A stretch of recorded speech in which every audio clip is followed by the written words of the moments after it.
All right, ladies and gentlemen, the time is now 5:32. I apologize for the delay, but we're going to go ahead and start tonight's meeting. To start off with, just for public record, we are going to strike from the consent agenda item 4 tonight, items F and G. They will not be discussed tonight as we decided there needed to be some more discussion by the board and by the administrators before we tackled those issues.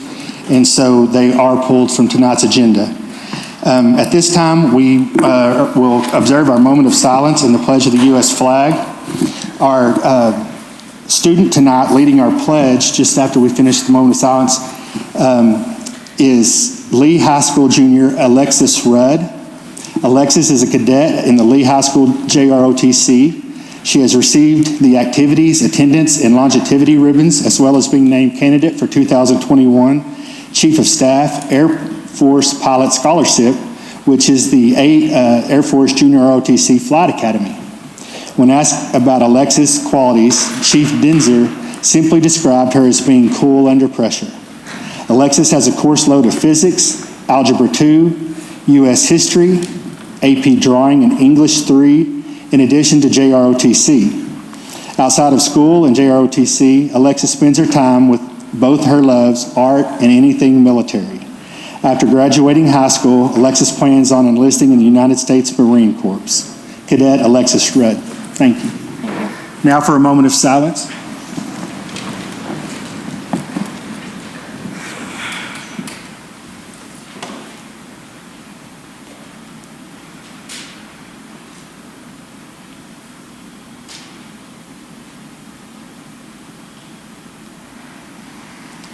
All right, thank you. Cadet Rudd. I pledge allegiance to the flag of the United States of America and to the republic for which it stands, one nation, under God, indivisible, with liberty and justice for all. And now the Texas Pledge. Honor the Texas flag. I pledge allegiance to thee, Texas, one state, under God, one and indivisible.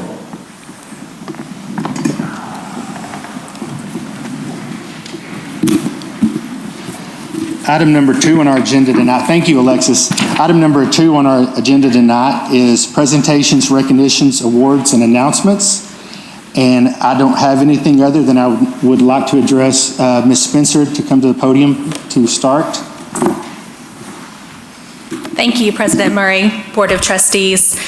Dr. Dixon, on behalf of the Midland ISD staff and community, I would like to thank you for the energy that you have given us during your time here and the dedication you've provided to all of our students and our staff. I'm certain that you leave your mark wherever you go, but you certainly have left your mark on Midland ISD, and we are better because you have served as our interim superintendent, and you certainly have laid the path for Dr. Ramsey's leadership. So thank you so much for your leadership during this time.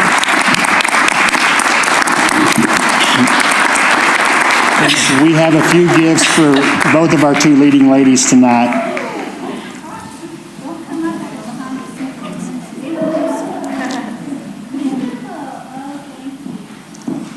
And so first I'm going to call on Dr. Dixon to give remarks, and then we'll let the board comment and give her a little roasting. I actually asked him last night if they were going to roast me because I wasn't going to come.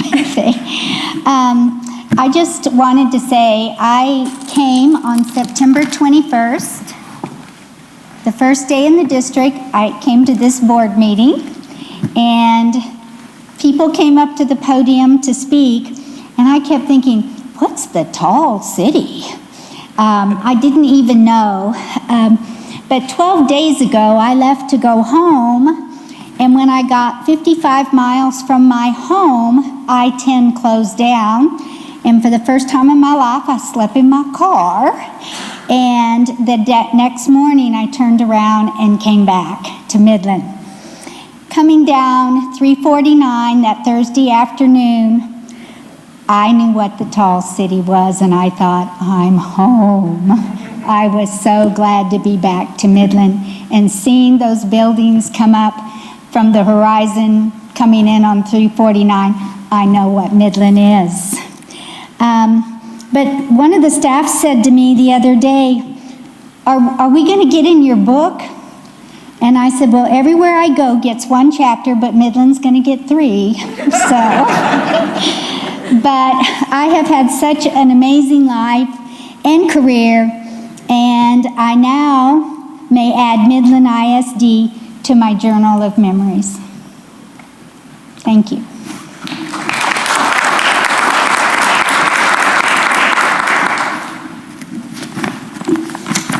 Board, any other comments? Yeah, I just want to echo what we said the other night, and that is that we knew from the get-go in talking with you that you were a straight shooter, candid and honest in your remarks and in your evaluation and in your solutions. We've been the beneficiary of all of that, and we will continue to be. I'm very excited about Dr. Ramsey's arrival today, her first day on the job, but I'm very excited that she has the benefit of your thoughts and your analyses that I know will benefit her, because I know we certainly benefited in your time here. Thank you so much for coming to MISD. Yes, and I would like to say that it has been just an absolute pleasure to know you, work with you, and I wish you the best of luck in all the next adventures that you have laying in wait.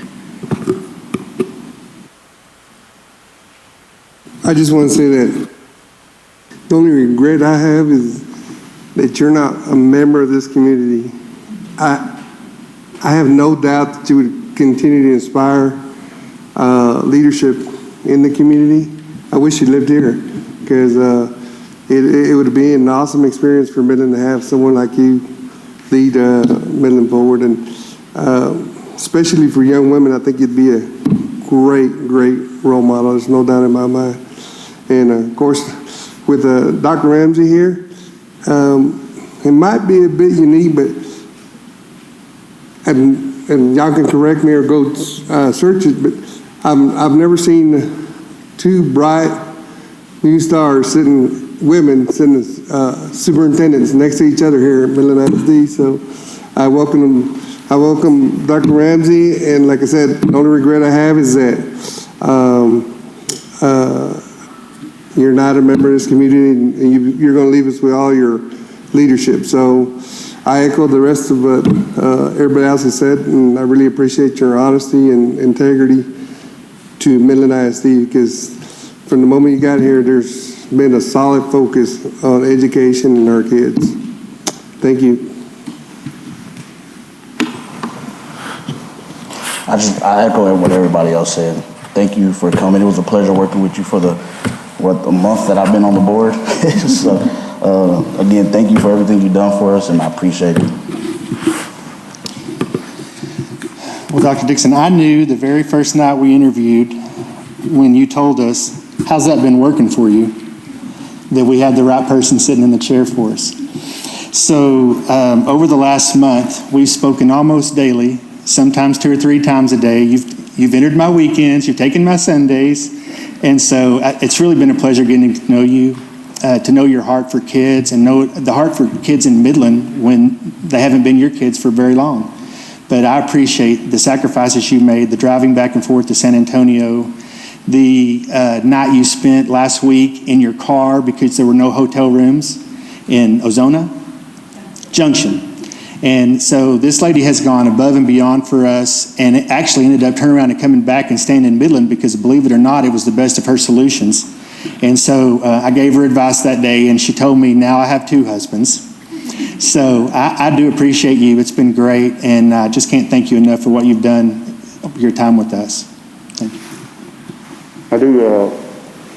I'd like to say to Dr. Dixon, I appreciate your tenacity that you brought, first and foremost, of trying to find out where some of the issues were, and then jumping right to those and addressing them as you saw fit, and also the imprint that you left on your first appearance as far as meeting with the cabinet, and also giving an ear to the principals on their thoughts and the teachers. I think is a value add on where we want to go forward. And also, I'll say that your imprint and your legacy will live on here in MISD for what you've done. Thank you.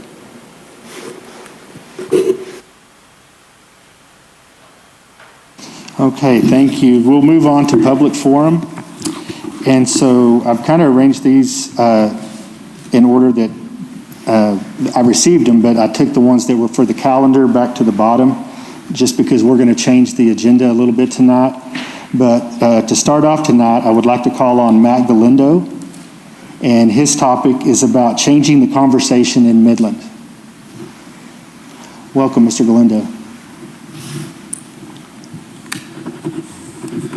Thank you, Mr. Murray. Dr. Dixon, I want to thank you for your hard work and your dedication to MISD. I also want to thank you for your honesty. That's something that I appreciate, straight shooting and getting the job done. And so I really do appreciate that. And I wish you the best moving forward. Dr. Ramsey, bienvenida. I'm very excited for you to be here. Wanted to talk about the article that was in the paper that was talking about changing the conversation in Midland when it comes to education. And there were great points in that conversation. There were great points in that article, but there are also some points that I might not agree with, but not everybody's going to see eye to eye on those. The one thing that I do agree on in that article is that we need to give Dr. Ramsey a shot.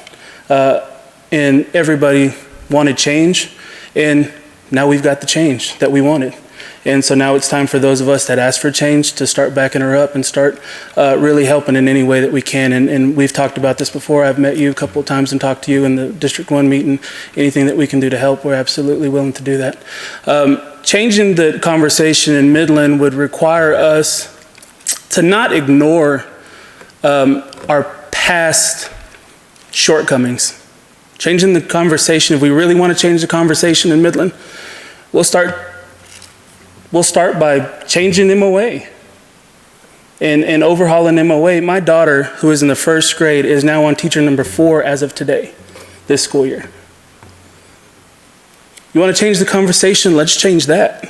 You want to change the conversation? Let's get board members who are willing to represent the vision and values of the community and who have the information that we need at these board meetings and can educate us on what's going on. You want to change the conversation in Midland? Let's stop blaming economically disadvantaged students for where we're at today. Let's fix the system that has failed these kids that only qualify for free or reduced lunch. If we want to really change the conversation, let's talk about special needs kids and how much they need and the assistance that they need. I'm all for changing the conversation, but what I'm not for is to put our heads in the sand and act like everything's butterflies and rainbows. We cannot correct what we refuse to confront. That's one of the biggest things that I think that's an issue in MISD. If we are willing to actually have conversations with folks. The other part of it is that district leaders and officials have got to allow us to be involved in those conversations. Everyone should be allowed to be involved in the conversations. And I applaud parents and community members that have put pressure on this school board to do right and to do good. And I'm very grateful for that. And I thank y'all for allowing me to get this time. Can the conversation change, Dr. Ramsey? Absolutely. And my hope that it will. But what the community will not do is stop holding folks accountable for where our babies are, because they need better and they deserve better. Thank y'all.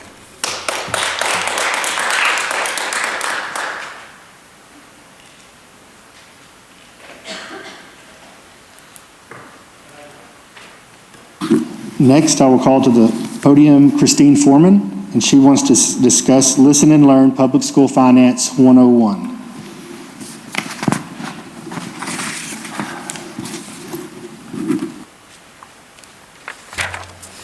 Good evening. Thank you.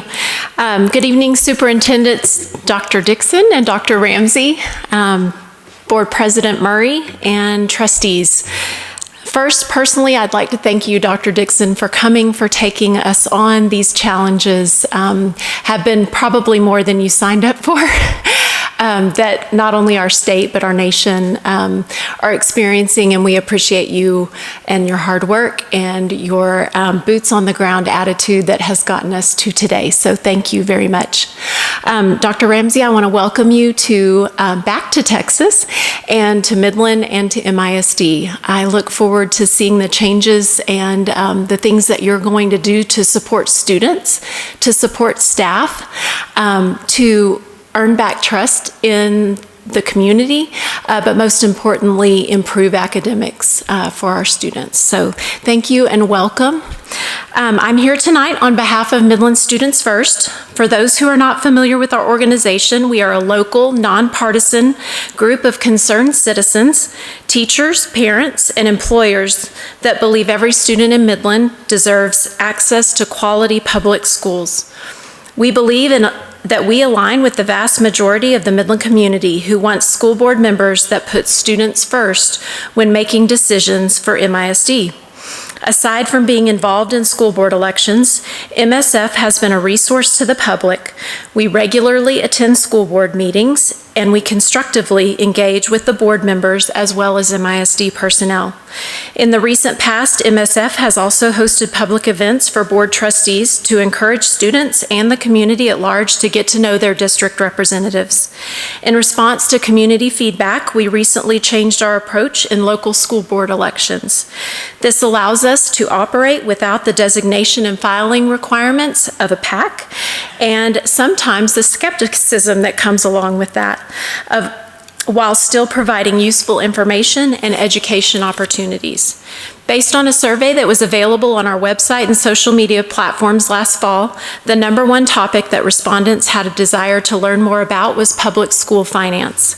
Tomorrow, we are hosting a listen and learn opportunity during the lunch hour from 11:30 to 12:30. Midland Students First is excited to provide this educational and informational event to the public free of charge. Tonight, we would like to personally invite each of our school board trustees and our community to attend. In-person attendance is limited due to COVID restrictions, but we currently have about 6 seats left. For in-person attendance, your RSVP must be received by midnight tonight via email to info@midlandstudentsfirst.com, and it will be on a first-come, first-served basis. For more information regarding in-person and virtual attendance, that can be found on our Facebook page, Midland Students First, or you can also find me this evening. I'll be here all night. And thank you for allowing me to speak, and have a good evening.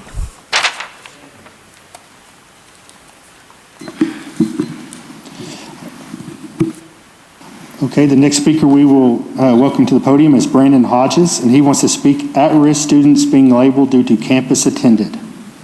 Mr. Hodges? Okay. Because we pulled the item. We do. Okay. Okay.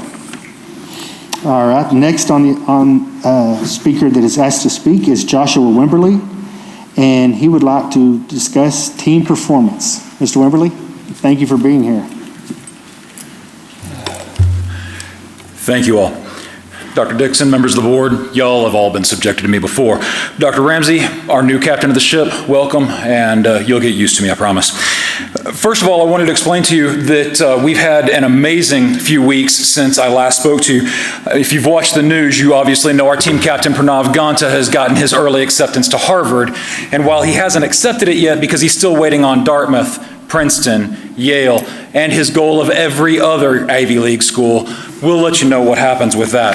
However, in the meantime, we did go to the UIL State Congressional Debate Tournament, where the UIL narrowed it down to the finalists, the top 39 congressional debaters in the state.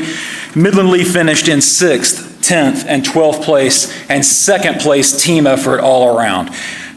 Very happy with the kids for what they were able to do that, especially considering the fact that they were doing it in the middle of Snowmageddon. Lost internet connections, power outages, and interrupted speeches were the phrase of the day. During that week, we also went to the NSDA Tall Cotton Championship, our national qualifier. We were only able to complete the asynchronous portion, meaning the video submissions, all the prepared events. But of our 37 participants, we have already secured 8 national representatives to be competing for Midland Lee in June at the Des Moines tournament. We are rebuilding the powerhouse that was Midland Lee 30 years ago, but I'm not satisfied with that. Tiffany Gardner-Moore over at MHS has brought her theater department back online and had a half a dozen students qualify for the TFA state tournament in oral interpretation events. That's amazing, but I'm not satisfied with that. So I went out and I have gotten us a financial commitment from the National Speech and Debate Association of over $1,500 to sponsor 2 new campuses here in MISD, as well as 20 individual memberships for our students in a form of scholarships. Guys, I appreciate every one of you. We cannot do what we do without your support. I appreciate this board. I appreciate our fine arts department at the admin level. I appreciate my administration team at Midland Lee, led by Shannon Torres, because without your support, without your backing, we can't do what we do for the kids and make things work for them. So thank you, every one of you. I appreciate you.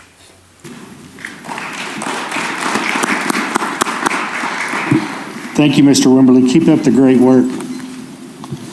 The next 3 speakers that have requested to address the board tonight are all addressing the board based on the calendar.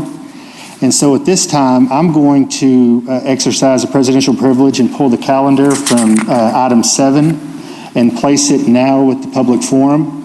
And I've got 3 speakers, and would you guys like to listen to the opening before you speak, or would y'all like to address the board before we just begin discussion on the calendar?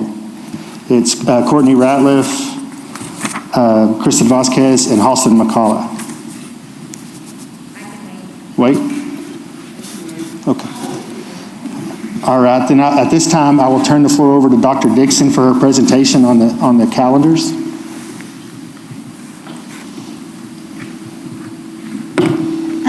I've placed before you tonight something that was not in your packet, but it's not new information, but it is a synopsis of the 3 calendars. I think instead of thumbing back and forth between them, it might be a little easier. What I'd like to say that I was charged with looking at this, but delightfully so, because it had so much to do with our academic performance. As I began looking at the puzzle, and I kept telling y'all, every time I asked the question, why are our scores low, why, I never got an answer. I don't have an answer right now, y'all. But it became a puzzle. And that puzzle has many pieces to it. The calendar has gotten a lot of attention, but there's other very important pieces to this puzzle. One is going to be the staffing to improve our reading scores. And we want to select a delegation that we can train, will highly screen, and then put those people back on the campuses to coordinate the reading program. The reading program. What is our reading program? I don't know. Can anybody tell me? I haven't been able to find out yet. But we need to adopt a unified, phonetically based reading program. The program that you do at Finis Pinnell, what we adopted several years ago, it can still be used in our upper grades. It's more a whole language-based program, but by the time the kids get to that program, they're not reading. So that program is failing us also because we don't have the foundation. The next part is the training. And I have labeled these 30 people reading angels. After we select the reading angels, send them to in-depth training, they will be placed back on the campuses to not only serve as kids, but to provide on-site daily training to the teachers so that as they learn the program. And the last component is a funding, and I'm not going to go into that, but we need to look at how we use our money. We need to look at the money to follow the kids that are in the greatest need. We earn it like that, and that's how we should spend it. And the calendar, and we've called it the calendar, but in my puzzle, it's scheduling. It's not just the calendar. We need to look at additional periods at our secondary schools. And I will say this, even as of the week before I left, that we all went out for our weather, I was talking to the secondary, and they're like, can we have a reading angel? You know, our high schools want one. I mean, this is something we're starting down here. We have the need all the way up here. And so I'm changing my number from 30 to 36 to possibly give them a third grade teacher at the high schools, where we have kids there reading on the third and fourth grade level. So the calendar then came about to look at an intercession calendar. And the total goal of the intercession calendar is not to add additional holidays. It's to add additional time for intensive remediation. That is the goal. 5 hours a day, 5 days a week, twice. And 5 hours a day for 5 days within the first 8 or 9 weeks of school, the kids will almost get as much reading time as they have up to that time. So it is early intervention and intensive. And then do the same thing the second semester.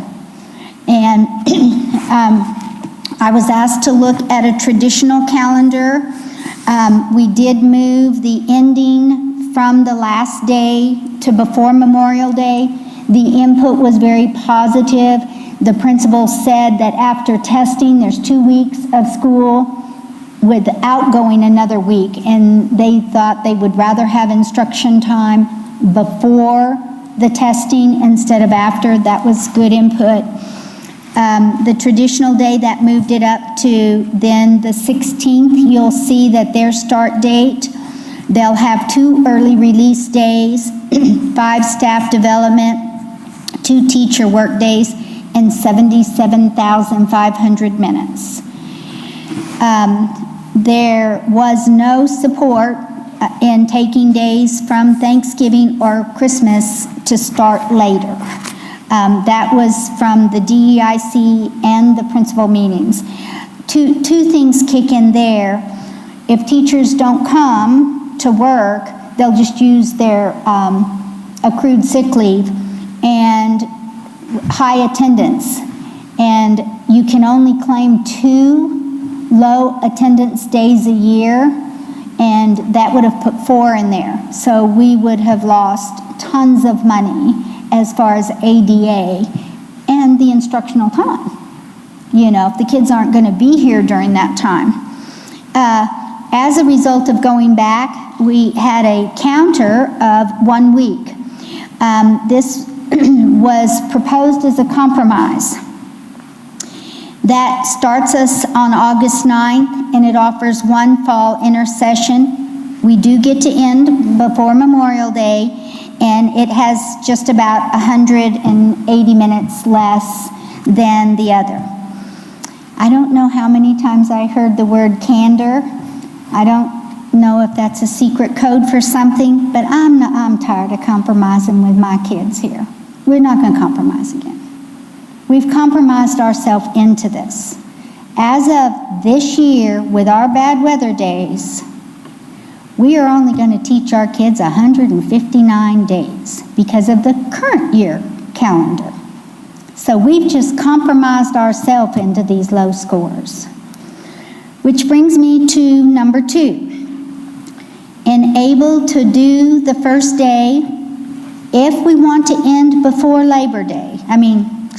Memorial Day. Then it's the swap out is to add the days to the front. Everything else pretty much stays the same. We do have more minutes.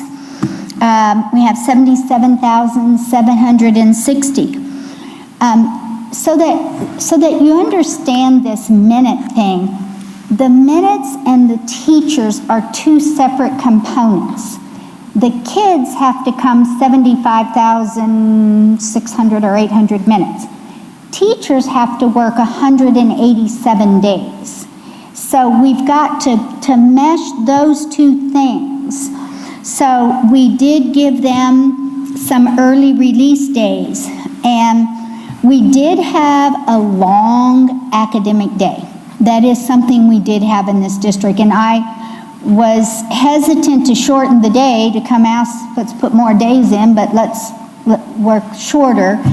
But the academic day towards the end was tough. And then we also have a little bit of a busing problem. If you noticed, our secondary kids hang around the school for a long time till the elementary runs get back.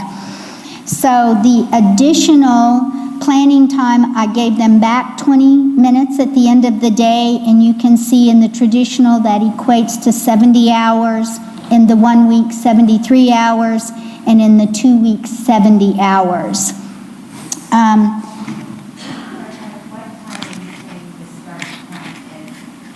I think the start time is the same. For all 3 calendars? Yeah, pardon? For all 3 calendars? Yes, ma'am, yes. And it's a shortened day, is that correct? 20 minutes shorter. For all students? Did we, I think we did do, because it was they were at 4:55. That's what current year, it was a 455-minute day, and they're now all 4:35. So just to clarify, we're going to start at 7:45 in the morning for our elementary? I didn't even look at the beginning, so yes, we're going to start the same. And then get out at 3? Because Whatever we get it is, out at 20 3:20 minutes now. Secondary gets out at 3:55. I think it I just was- want to make sure I'm understanding these numbers. Jeff is saying yes, so I can't see. I didn't look at the start and end. So the secondary will get out at 3:55? And Is that correct, our Jeff? elementary will get out at 3? And still To- start at 8:40. Okay. 7:45 and 8:40? Yes. Okay, thank you. Sorry to interrupt. I just needed to clarify so I That's could fine. understand. The funding component, the state is going to fund K through 5, half day, but that doesn't mean we're paying the other half. Remember, this is just going to be a 6-hour day.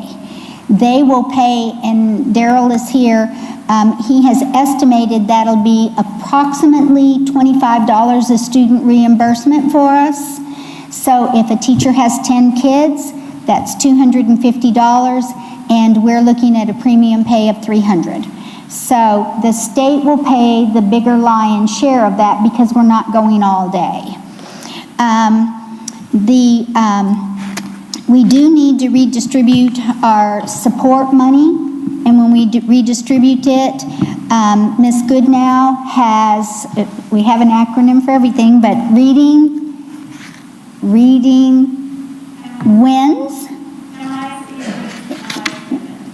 And so our state comp money, which is for at-risk children, our Title I money, which is for, it's identified as students on free and reduced lunch, but it's our at-risk children, and our grant monies.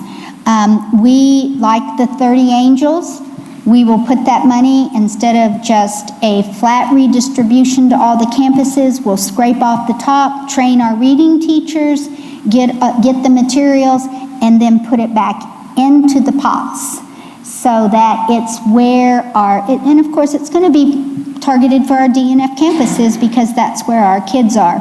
If you noticed in another item on the agenda that was pulled tonight, one of the first identifiers of an at-risk kid is a student that is behind a year or more in reading. That's the definition of our kids. That's where we're coming from.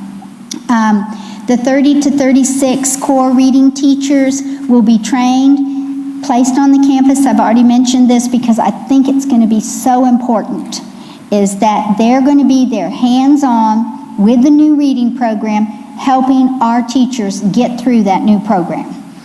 And they then will also be responsible for selecting and identifying the students who are in need of the intercession and recruiting and supporting the teachers that are hired for the intercessions. Dr. Dixon, are those 30 to 36 new staffers reading interventionists by trade?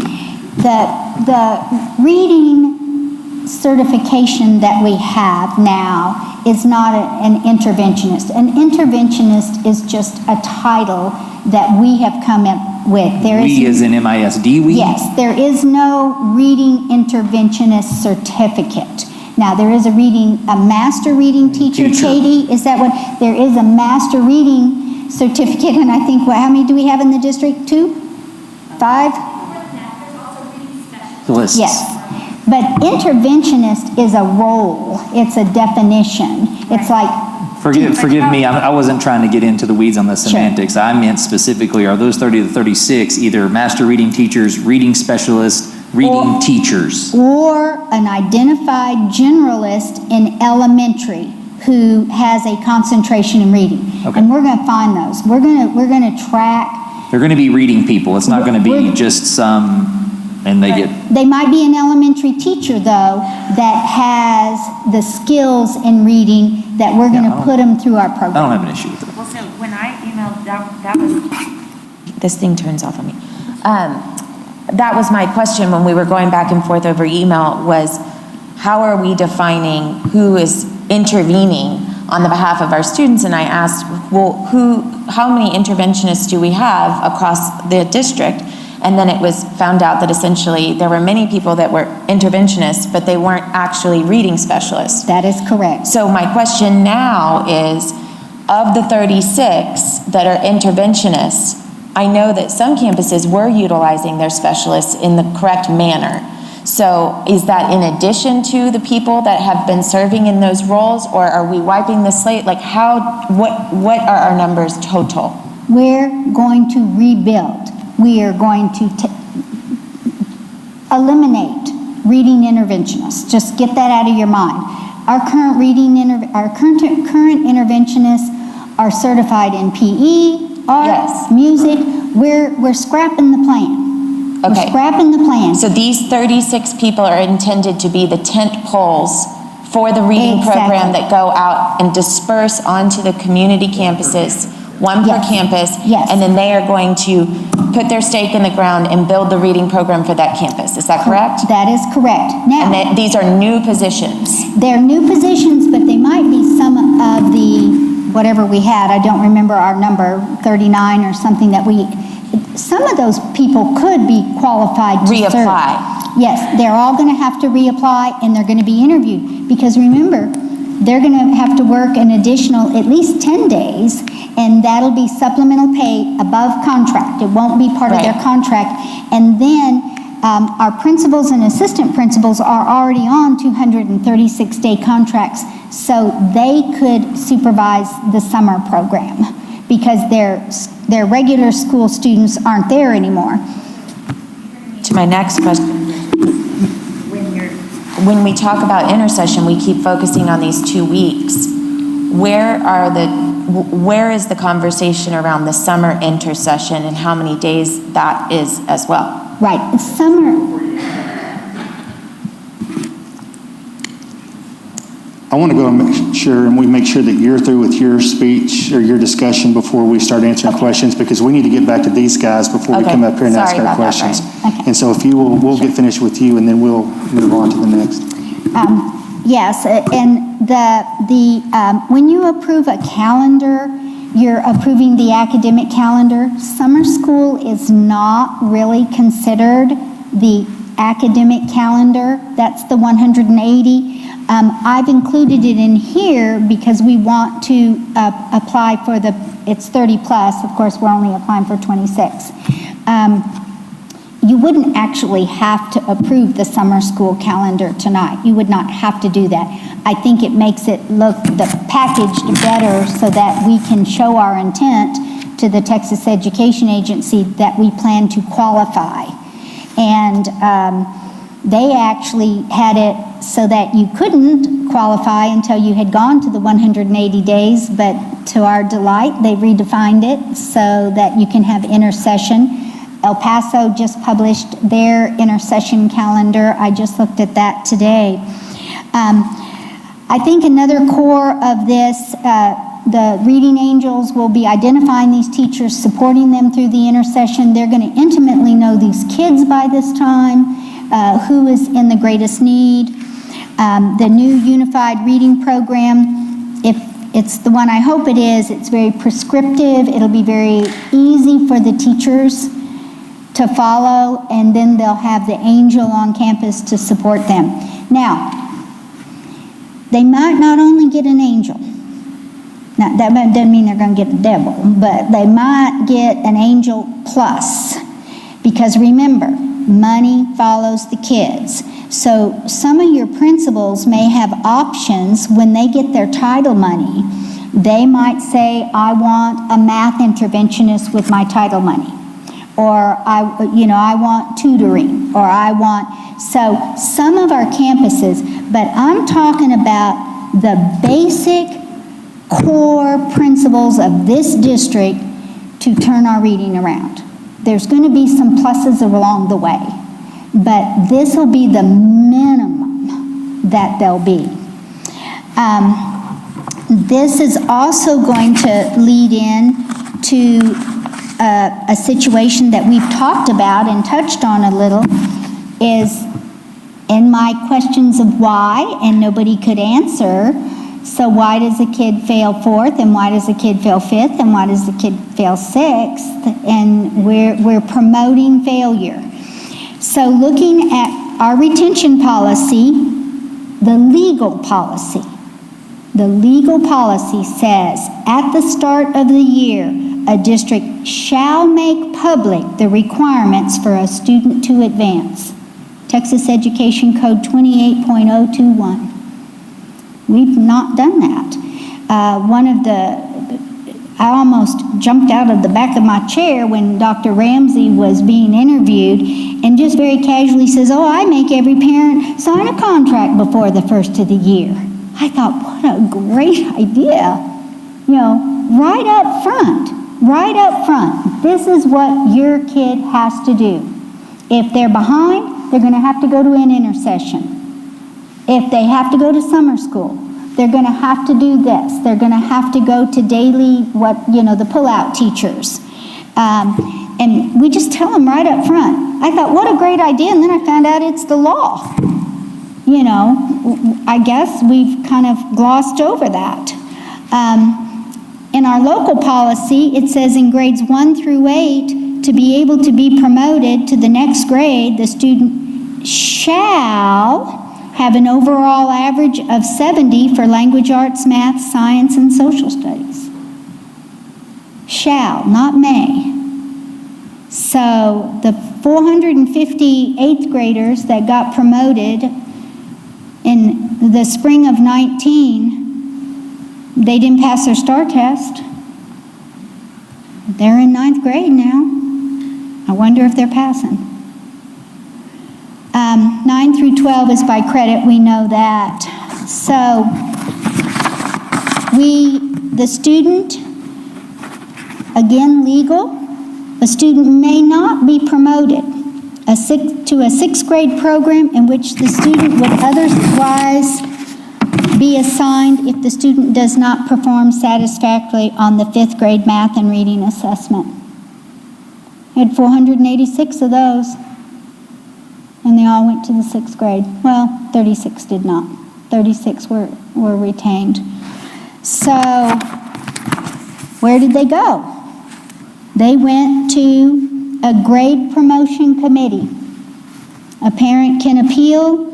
They don't want their kid to be retained. They go to a grade promotion committee in which we, the district, had the ability to hold the child back, and they were moved forward.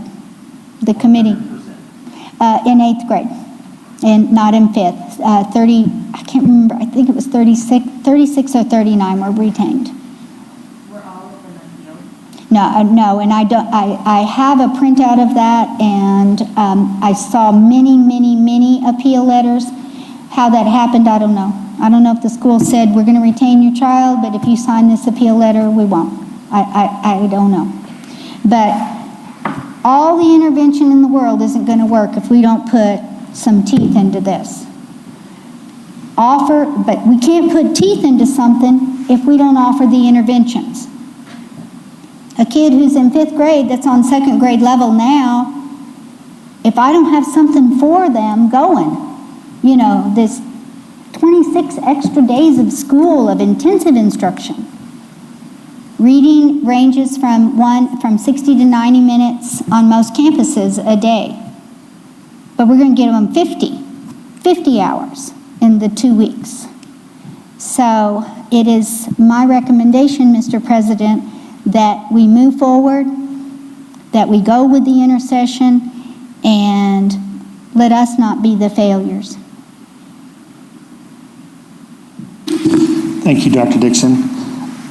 Before we move any further with the board, I want to go ahead and get back on track now that we've had the discussion from Dr. Dixon. The next speaker would be Courtney Ratliff. Mr. Ratliff?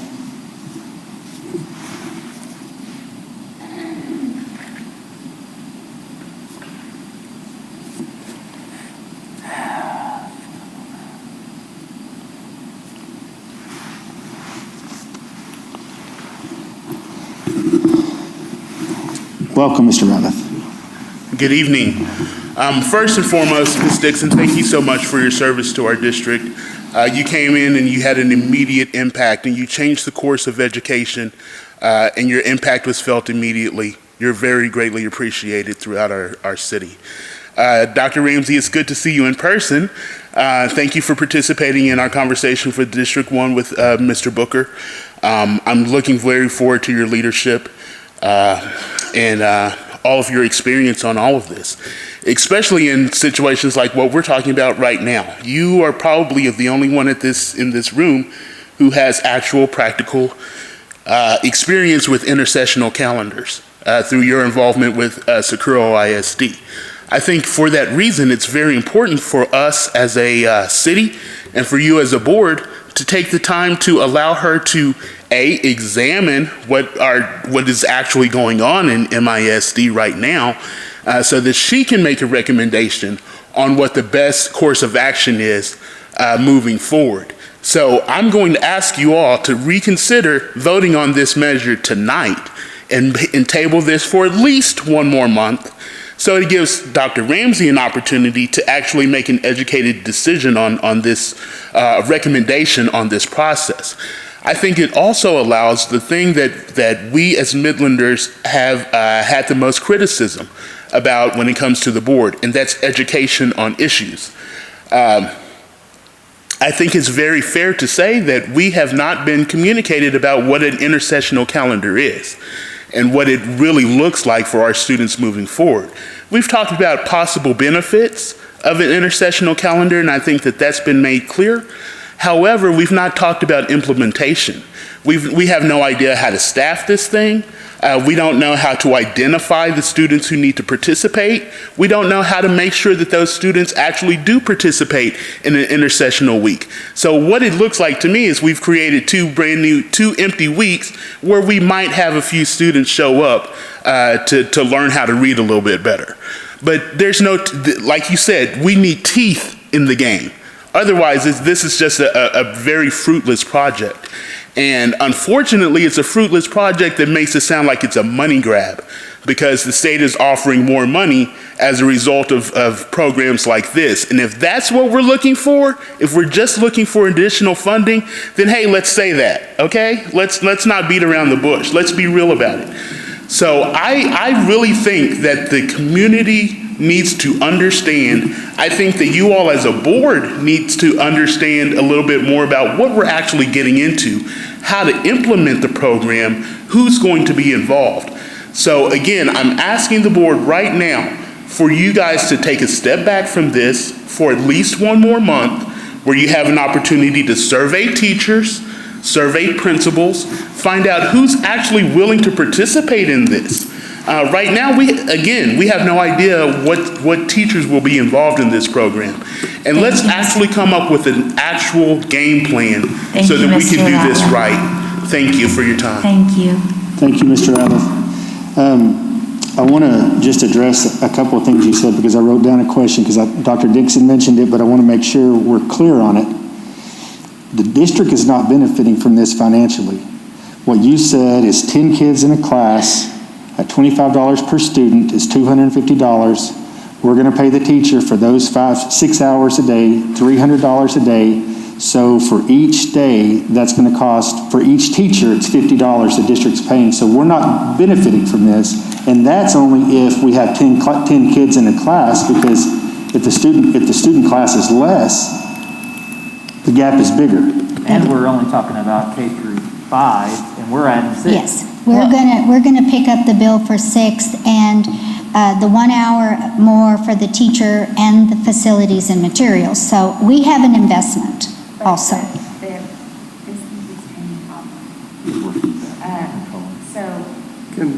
But the 180 days triggers the additional funding. Right. So That's all the three opportunity. calendars offer the funding.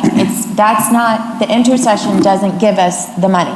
That is It's just correct. how we would spend it. We can access it because we've offered, because we have 180 Right. days, then we can access But it. if you were to do a traditional calendar or the 1 week intercessional calendar, because we've met the 180-day criteria, we still receive that funding. It still could be allocated for reading remediation in all the framework that we have offered in all three versions.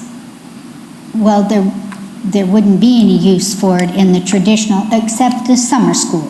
Well, there would be summer school, and also we could add more people to campuses for hopefully more daily intervention, would be what I would argue. No, we cannot use it we can't use the money on a regular 180 day. We can only use it for supplemental to the 180. Okay, so, but we could add it for after school, we could add it to summer. No, we can add it to summer, we can Okay. add it to days, but it cannot be an after-school tutorial program. So repeat, how could you add it to days? It has to be 4 hours. Okay. It has to be a half-day program to be eligible to earn the money. Okay. Dr. Ramsey, since he asked about your opinion, and I know that you've been in the loop because I've talked to you about it, do you want to give your impressions on the calendar and what your thoughts are? Just so that they know that we're not doing this without you.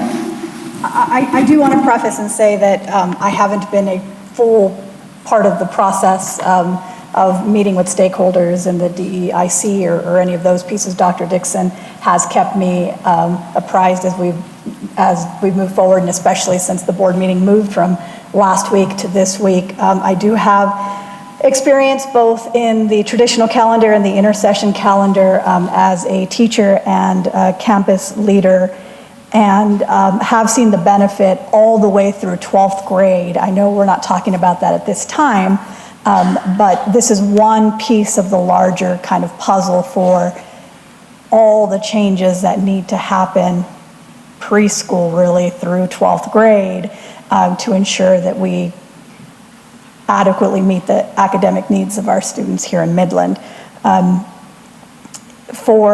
While at the middle school and high school level, we'll talk another day, that supplemental piece of reading and ensuring that students really have a good grasp by third grade. As you all know, it's probably the one indicator for success long-term for students. For our free reduced lunch students, they come to school, depending on if they're an English learner or not, they start day one of kindergarten with a deficit of 1 to 5 million words. So just day one, they're already behind. And I say they, but I should say we, because I was that kid.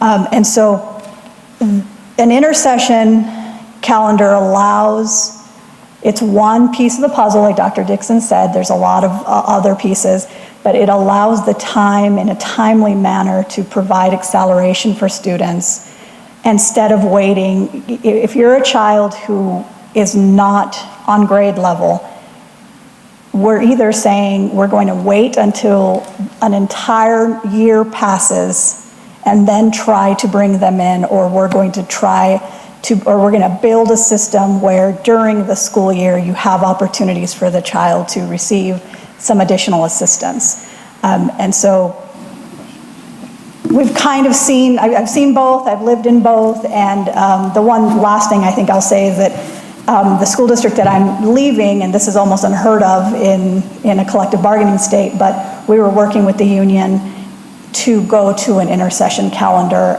because of really COVID, because even though we were a high-performing school district, there were still students that needed the additional assistance, and our plan was to provide intercession for all students. So right now we're kind of in I would say crisis mode, and we're working on our neediest students, but longer term, we would be looking at all the way through 12th grade, we would be looking at using that time for our pre-AP or AP students, our gifted students. It's not just for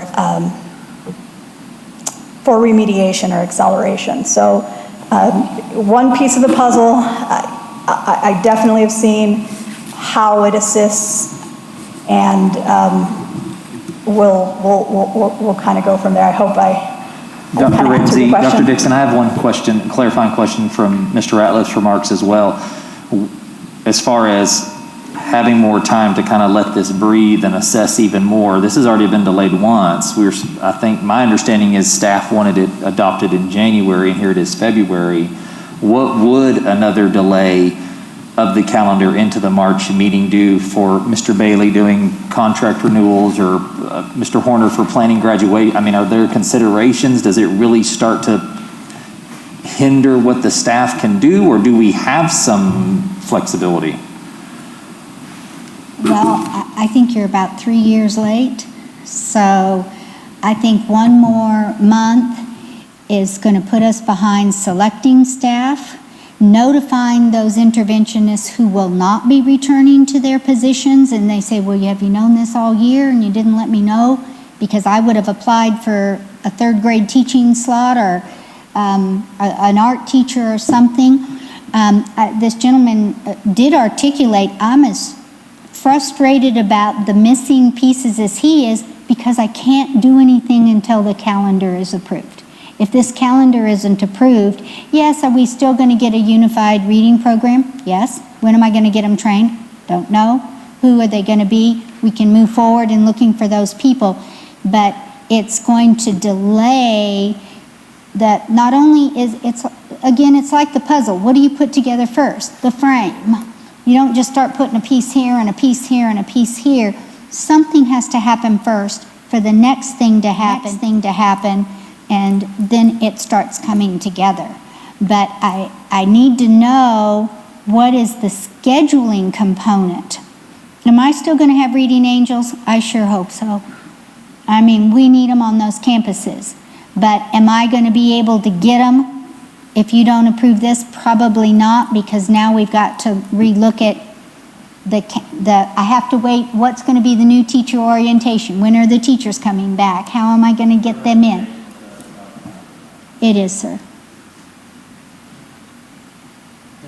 Okay, then let's address the board is Kristen Vasquez. Ms. Vasquez. Thank you for being here tonight, and her topic is also the Intercession Calendar. Good evening. I feel like I can confidently say that every single person in this room has the same goal. We want our kids to be successful. We want our kids to have a lifelong love of learning. We want our teachers to be respected. We want our teachers to be listened to, and we want a district we can be proud of. I think that we might all have some very different ideas about how to achieve that, but we want the same thing.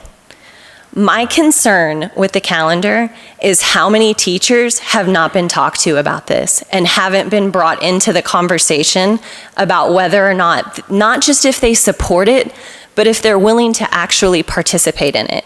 I have spoken to so many teachers over the last month that have all stated the same thing, that they didn't learn about the calendar from their DEICs. They didn't learn about it from their campus administration. They learned about it from the 3 board members who have actively chosen to help keep their constituents informed on social media. And to see a presentation that the DEICs showed this astronomical support of teachers was very surprising to so many teachers that I've talked to.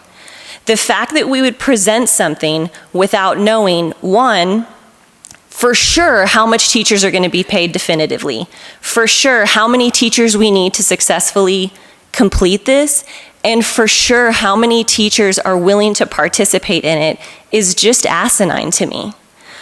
I think that our community is really struggling and is very much on pins and needles about their trust in the board and their trust in MISD. And I think I can probably say confidently that at least 6 out of the 7 of you guys have been communicating with your constituents, and you know what their feelings are about this. My other concern is if you guys make a decision that your constituents do not support, that's going to directly affect their support of Dr. Ramsey. And we are setting her up to fail if the community doesn't support her. Because to be honest, the best way to get our kids to succeed is to have our students, our teachers, and our parents all working together. And if our parents feel like their voices haven't been heard in this, and if our teachers don't feel like their voices have been heard in this, then I think that that could negatively affect the things that we can do moving forward. So I am simply asking you guys to please listen to your constituents, and also for our central office to do a better job of not just communicating with a select group of teachers, but communicating inclusively with all of our teachers, because they're the ones that know how to fix this, and they're the ones that have to facilitate this, so their opinion matters. Thank you.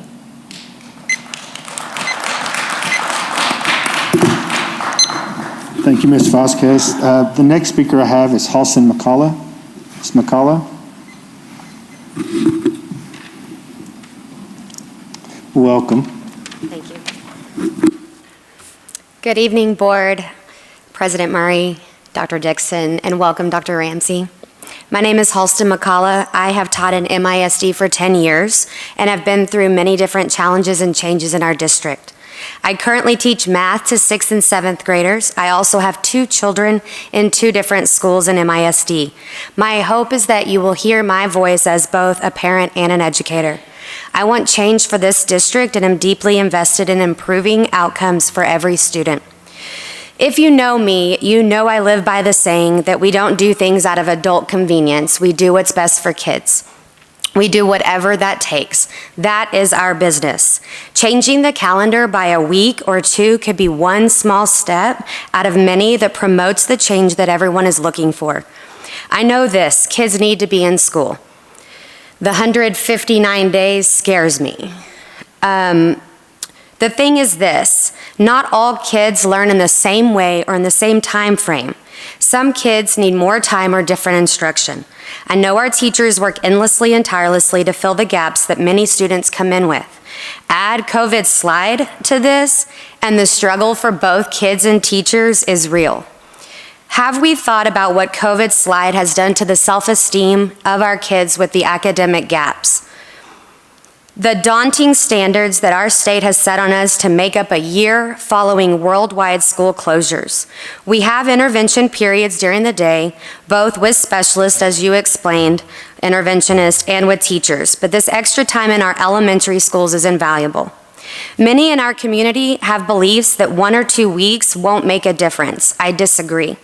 Pulling small groups of kids with targeted interventions are proven to work.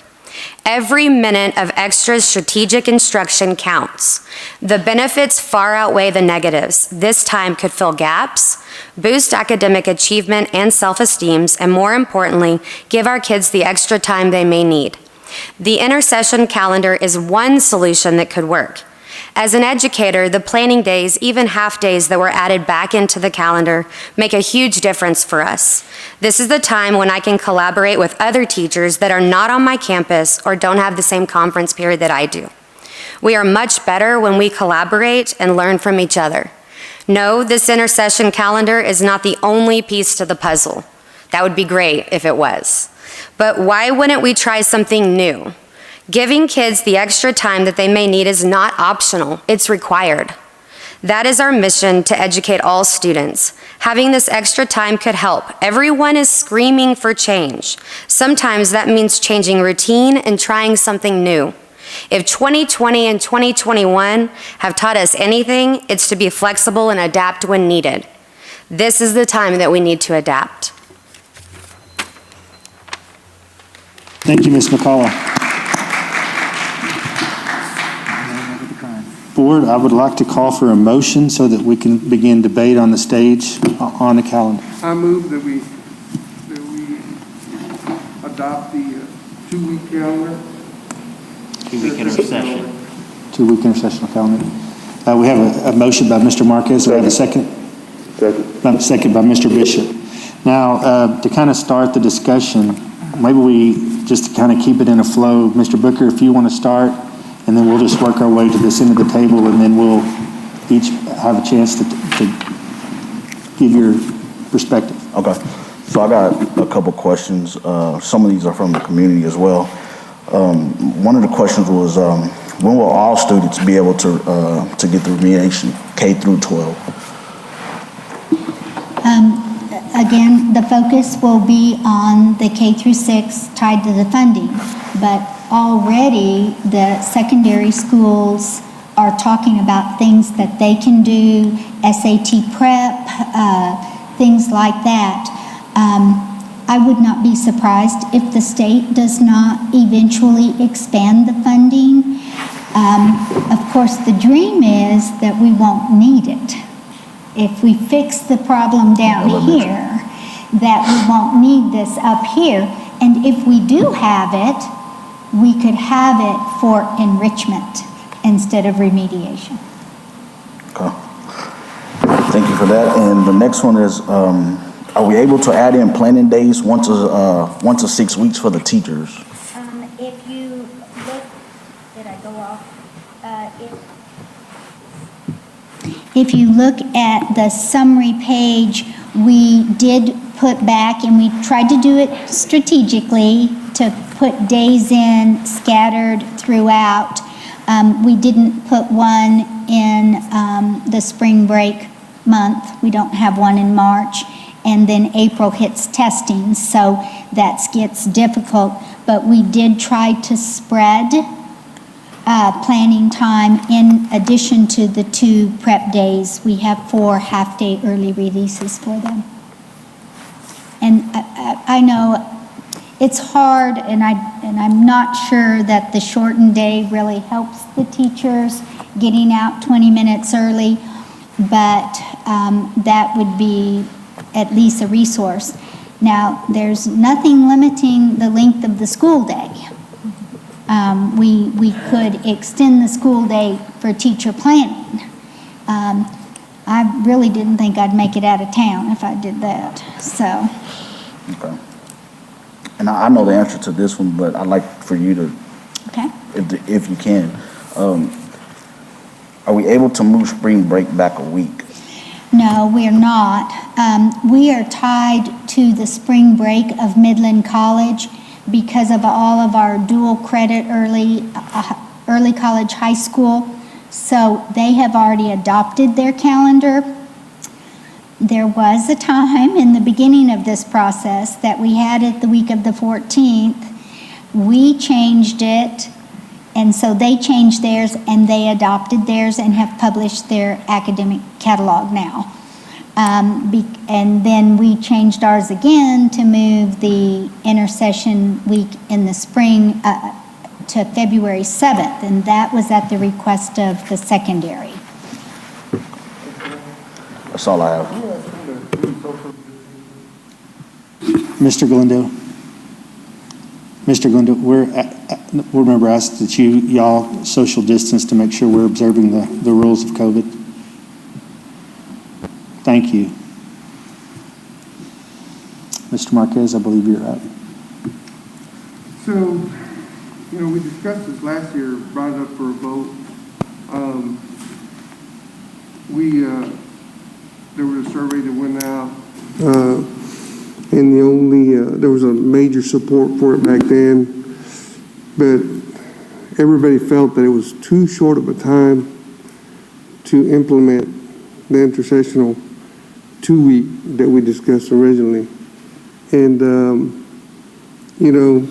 in foresight, and looking at the tragedy that's happened with COVID, obviously I wish I would have voted for it then and go ahead and taken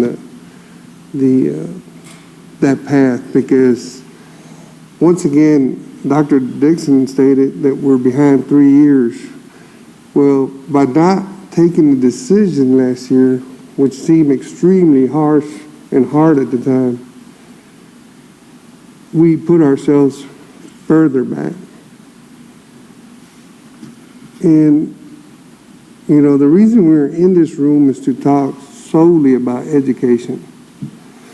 But what's happening is that what we have in Midland ISD, we have our own pandemic. We have our own learning pandemic. And by not willing to make change, we just continually put ourselves further and further behind. You know, I'll be on the board now, middle 4.5 years, but every change we made, you know, that's been discussed, Young Women's Leadership Academy, partnerships, you know, each one of them have come with a staunch resistance that it's not going to work. And every time we presented something, you know, yeah, I applaud the people for the questions that are asked. You know what I mean? But not in every scenario can we figure out every single thing, per se, what's going to happen in that program. When we adopted a program, we adopted it because in the belief, with the information that you have, that the program is going to be successful. And sure enough, some of we've adopted have been very successful. They're shining stars. But at the time that we adopted it, we did not know every single little thing about the program. So I ask you to be patient with us. I ask you to be patient with Dr. Ramsey as she's going to come in the district to implement the program. You know, you got to remember that if you didn't remember last week, we've had a travesty after travesty. You know, and people are suffering. And a lot of us learned that, you know, the necessities of life we had, well, there's a lot of people that suffer without those necessities on a regular basis. And that's the reason we have people come up and say, hey, you're not doing your job. We're trying to do our job with those same people that are having necessity issues just like last week. They didn't go away. They still exist. So we've listened to a lot of conversation back and forth, and I'm here to support our leadership and our instructors. Is it going to be easy? And do I know every single thing that might not go correctly? No, I don't.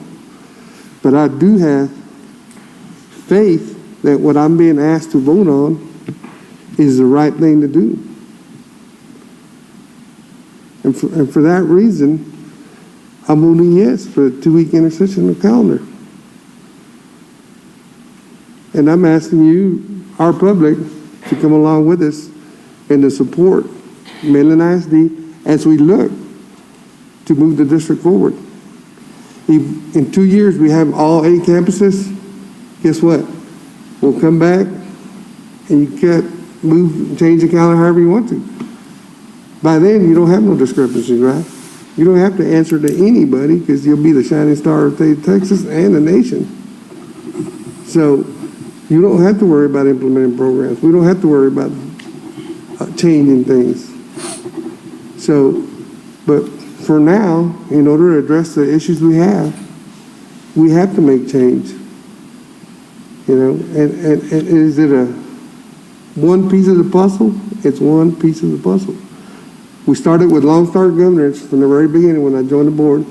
And the reason I'm a soul-heartedly supporter of that is because it leads the board to a better governance. Is it perfect? No, it's not. But does it help hold accountable leadership for the district and the board? Yes, it does. But it's not the most imperfect or perfect tool that exists out there, but you have to start somewhere. And we started back then, and it's made a lot of change for Midland ISD. So,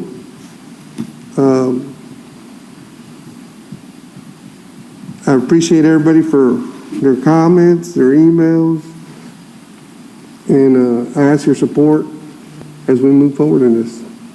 Thank you. Thank you, Mr. Marquez. Mr. Tuschetti? Just a few clarifying, I think everyone knows my position on intercessional, but I would like to see a couple of tweaks, just because, to Ms. Vasquez and all the other speakers, we have received a lot of community feedback from the teachers, from the citizens, and so we want to be mindful of that while still trying to move forward and give Dr. Ramsey the tools we feel necessary to be most effective.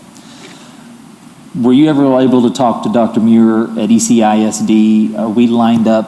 Are they going to stay with Intercession? I know that they took that opportunity where we didn't last year. Do we know what their proposed calendar looks like? That is an important thing, kind of for the Permian Basin to mesh up. People work here, live there, vice versa. I don't think they did the intercession. They just did the 30 plus. I'm sorry. Yes. I think they just went straight the 180 and then took advantage, and I don't know how many days are in their summer school. So I do not know what their calendar is for next year. I know that they were very concerned about losing days from weather because they wouldn't have their 180. But that has been forgiven by the state per last Friday.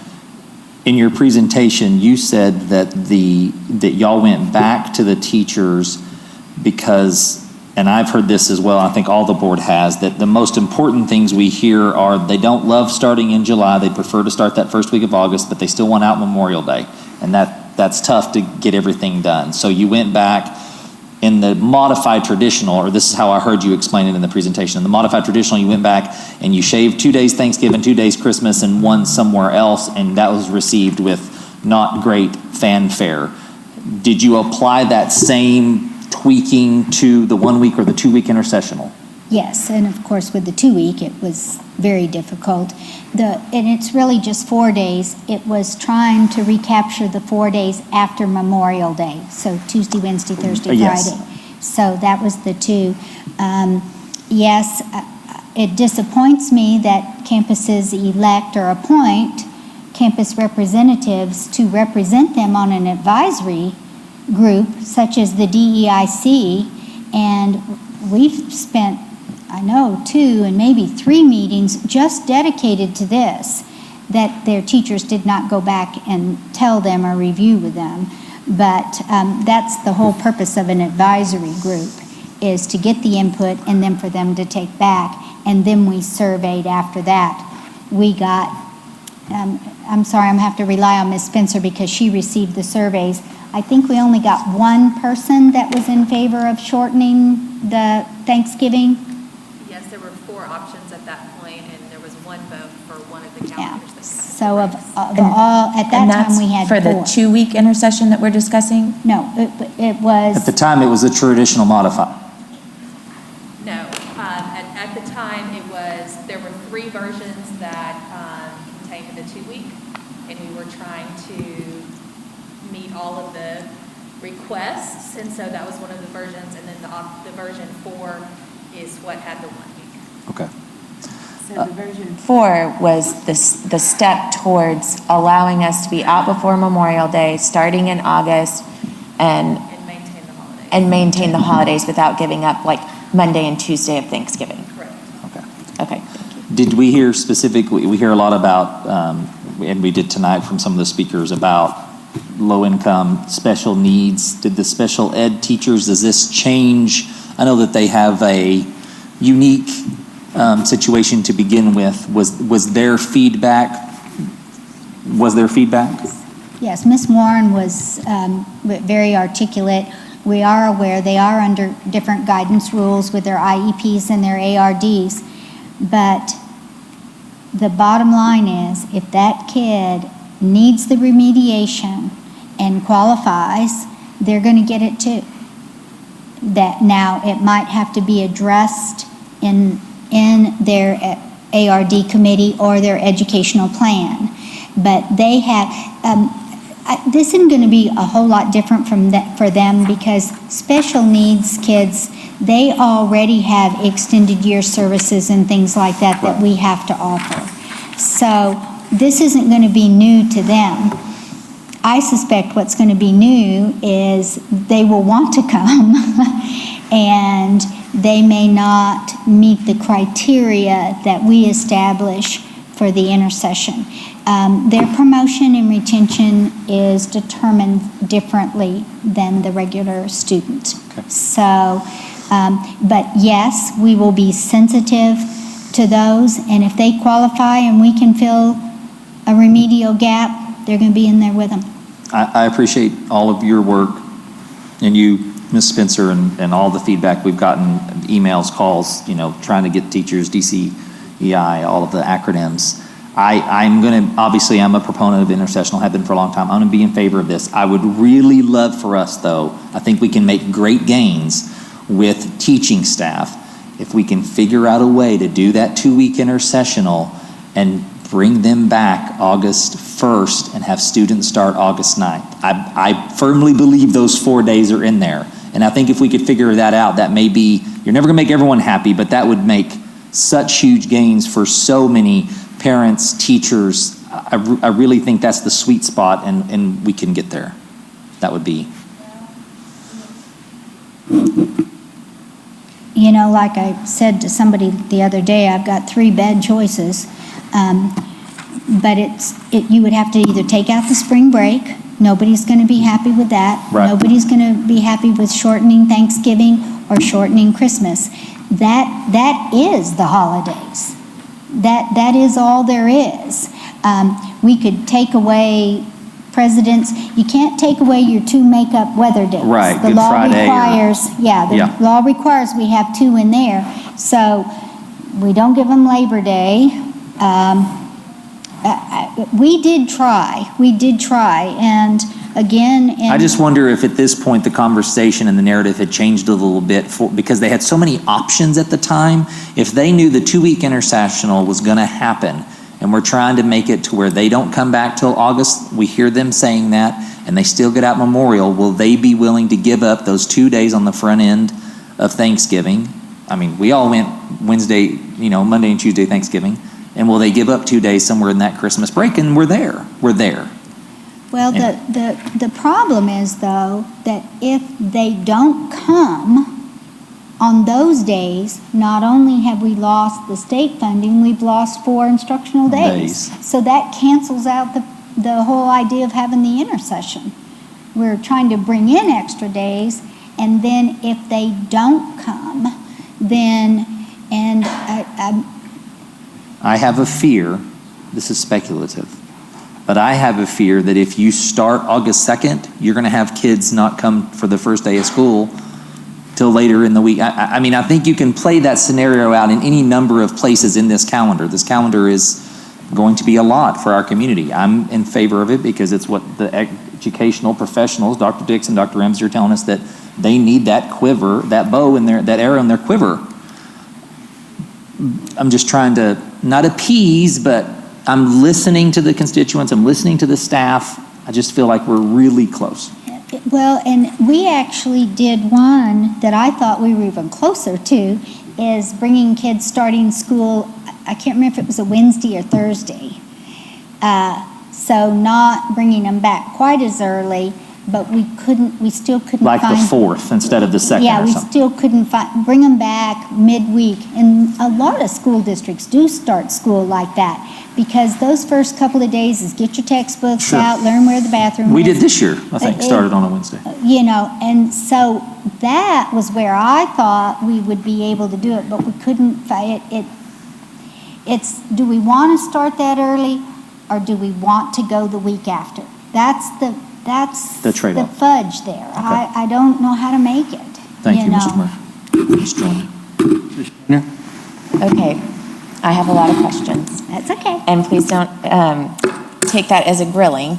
But I've been very vocal about my belief that I think that a 180-day calendar in the traditional framework, I am not suggesting we go back in and do the same thing. I keep hearing, oh, well, we have to do something different.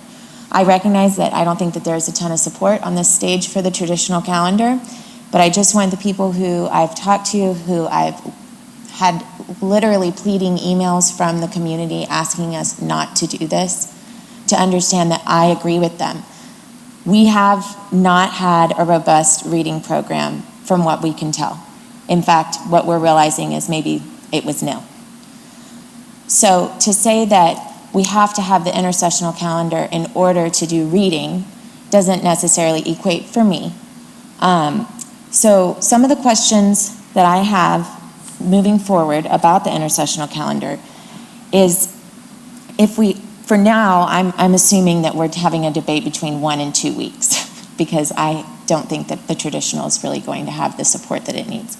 So my preference would obviously be the 1 week because I do think it's the Goldilocks of the 3 calendars. I think it allows for community buy-in, and I think it allows for the opportunity to experiment on a smaller scale and understand what our successes might be or failures in the intercession. But my first question is, we always talk about being data-driven. I haven't seen any data that says the intercession is going to create better outcomes. That's one piece that's been missing, and I just wanted to ask if you have something of that sort or where we can find it or how you would direct that question. The only 2 districts that I know of that have intercessional calendars are both A districts. And you think that it's attributed, but there are many, many districts that do not have intercessional calendar that are also A districts. Correct. So the data could be in the reverse. I mean, you can say both is true. Those are both true statements. I don't think it could be reversed. I think both could be true, that districts that have intercession can be in A and those that don't have intercession can be in A. I think we're going to be our own data is what I think is going to happen. We have dead data now. It's from 2019, but that is our benchmark. That's our 19 DNF districts. And I think we'll have to, and I don't think this is going to happen overnight either. I think that from the first intercession, we're going to learn how many kids came, what supplemental materials did we need. We can't know or do those things until we've done it. Okay, well, so that brings me to an email that we had, and I think most, well, I'm not sure if all the board received this information or not. So I'm just going to go over it and just make sure that the information that you provided hasn't changed. Okay. And so that the public can also understand the questions that I've had in this whole discussion. So how many children do we expect to need remediation? The answer was approximately 1,500. Is there a cap of children that can attend? The answer was we will accommodate as many students in need as we have teachers. So just stop me if there's anything you want me to. Right, okay. Those were projections. Yes, these are estimates. How many need is probably really 3,000 or 4,000 if we go by their test results and their current academic performance. What I did 1 per grade level, per campus, at 10 per classroom. Say that again. 1 per grade level, per campus, 24 campuses, at 10 per classroom. And I think it came out to be 1,680 or something. Right. Because I came up with 168 teachers at 10 students each. Yes, that's the next question. That wasn't how many needed it, that's how many I thought we could start serving.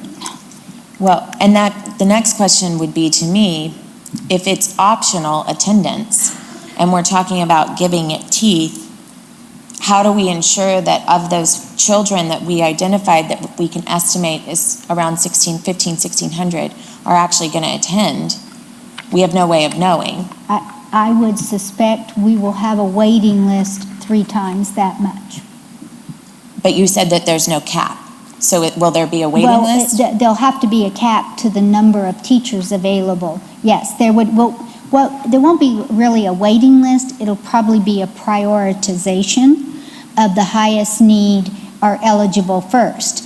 And then if 3 kids don't show up in a first grade class, what are our next 3 kids that we would have recommended for the program? Well, and that also is a question that wasn't included in my email, but what is the criteria for at risk? What is the, what are we using? And that would be developed by the reading angels with the grade level teachers. Any student who is not reading on grade level, and hopefully if the reading program that I think we might be looking at, it already has it paced that the third month of first grade you should be on lesson number 12. And so when it gets close to October, and let's say the third graders, the first week in October should be on lesson 22, and we've got kids that are on lesson 10 or 15 lower, then we know those are the kids that are in the greatest need of intervention. But we will have interim assessments to tell us what kids are not on grade level.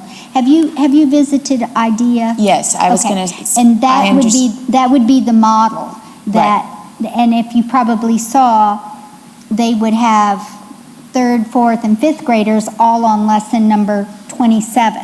But the data does show at Travis, without an intercessional calendar, that they've been able to bring children up quickly to pass many grade levels. My understanding, 1 or 2 grade levels right now, and we're not even through the whole year. So to assume that we have to have intercession in order to be successful in that framework, I think is untrue, in the sense that they've been able to do a very good job of that. And one thing that I will ask is that one question about the logistics of the intercession is campus consolidation and grade level. So at Travis, they allow students to interchange between, if you're a second grader and you really need to be in first grade reading, they're letting you kind of oscillate between the 2 grades. Will it be the same for the intercession? How will you attend class? Will it be on your campus? Will it be on 10 different campuses? Will we oscillate between the grade levels? How will we focus that? We won't change schools. We won't be moving kids around. But I need to address the thing about Travis. They have teacher residents. Those teachers, when they walked into that classroom, knew how to teach reading. That's why they've been able to have tremendous success. Which should be the goal for every single campus in this district. That is correct. Right. But we don't have that in place. And so that's the gaps. And we don't have the unified reading program. We don't have the training model. We don't have our reading angels in the classrooms. They have 4 or 5 people in the classrooms in addition to the teachers modeling and catching the kids. And so what we're trying to do is catch up. What you're describing, I hope that all of our teachers are going to be trained. I think they want to be. I think they do too. I think they want this direction. The young lady said, we know how to do this. Well, then why do we have 19 failing campuses? I don't know that. But I think that the teacher residence program, they came armed and manned with all the skills, and that's why they were able to move those kids so fast. But if that is our goal as a district, the intercessional calendar is not what does that. It's the training, it's the programming, it's understanding how to teach reading. And so, which I appreciate that this conversation about the calendar has created the focus necessary to understand and look in the mirror and know what we have not been able to do and what we have not been able to achieve. So I guess I'll just go back to my question was, these are all estimates. Please understand that, as Dr. Dixon said. I asked for ballpark information. How many teachers we expect for our intercessional weeks is at 168. I assume that we're still planning for that number? That would be the minimum. Okay. That would be the minimum. And then what will the pay structure for the teachers be during intercession? We're looking at $300 a day. That would be. And it's for the 5 days. Correct. That would be supplemental to their contract. Right. Are the intercessional teachers going to have reading remediation training? We've talked about that. Yes, extensively. I've heard that we will use retired teachers or other community members to fill our intercessional weeks. Is that the plan? Will these teachers receive intensive training, reading training? Am I hearing you right now that the angels and their staff will be doing it? We will not be bringing in essentially like substitute type people for the week of intercession. Not substitute type, but if there But are... not teachers there year round. But they could be somebody, they could be. If we can fill all the positions within, that would be great. But I don't want to discount the beloved reading teacher out there that would love to work, since this is outside of their contract. If we have reading specialists here in town, why would we not let them teach a week in the fall and the week in the spring? You know. But we're still going to pay for their training. Yes, yes. So we'll train them for 2 weeks. Correct. Okay. Do we have any commitments from teachers that we know will participate in teaching during the intercessional weeks? And you have said that you've had many inquiries, but like you said, it's the chicken and the egg. You're waiting for the calendar to be approved. Yes, and the thing that I guess I'm a little disappointed, because a lot of people who say, I want to work the intercession, but I'm a social studies teacher, or I'm a math teacher. And our concentration is going to be on the elementary generalist or the reading specialist type person. So I'm hearing that other teachers would like to work the intercessions. And when we get to a point where we can have enrichment, those are when we'll be able to get them into the fold.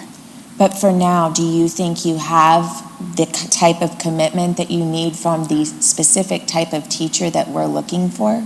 You know, out of 3,000 teachers, I think we can find 168. And they will have additional training, those 168? Yes. Okay. First they will be selected by their current skill and certification, and then be trained in the specific program. Basically, they're going to be not only pull out to work with kids, they will be the on-campus coach for all the teachers. We don't have a teacher residence training program.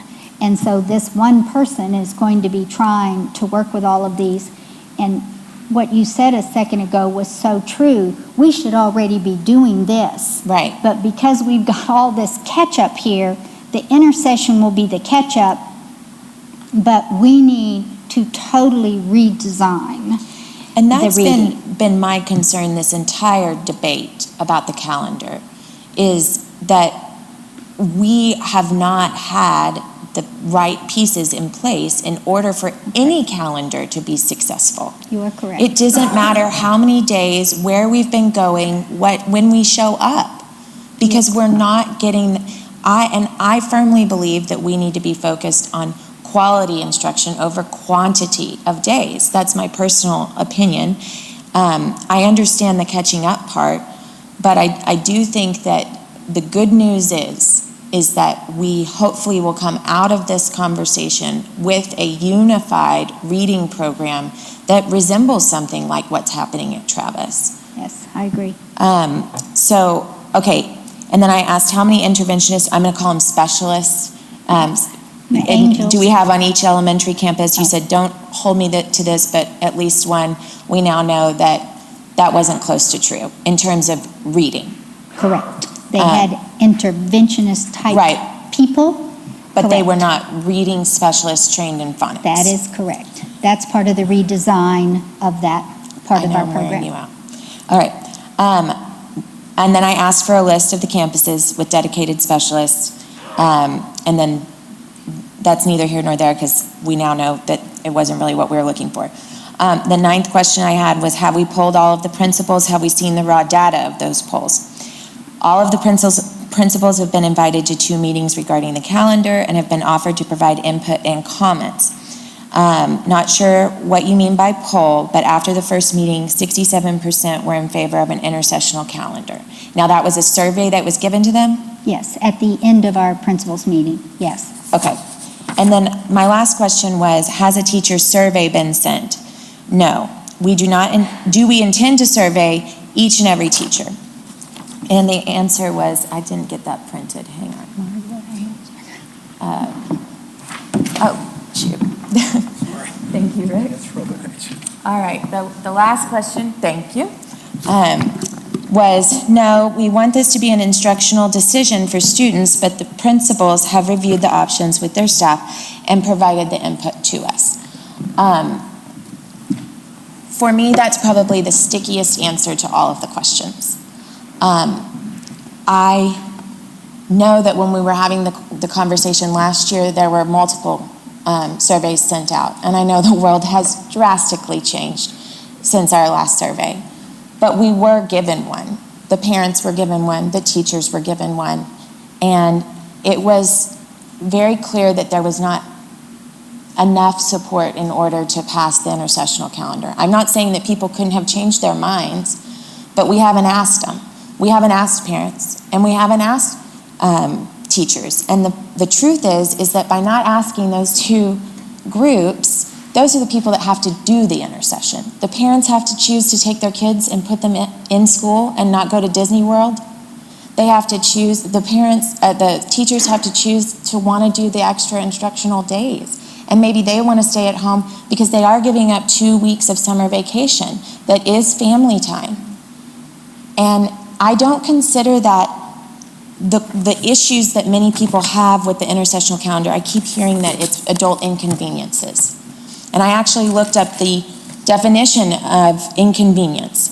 It's trouble or difficulty caused to one's personal requirements or comforts.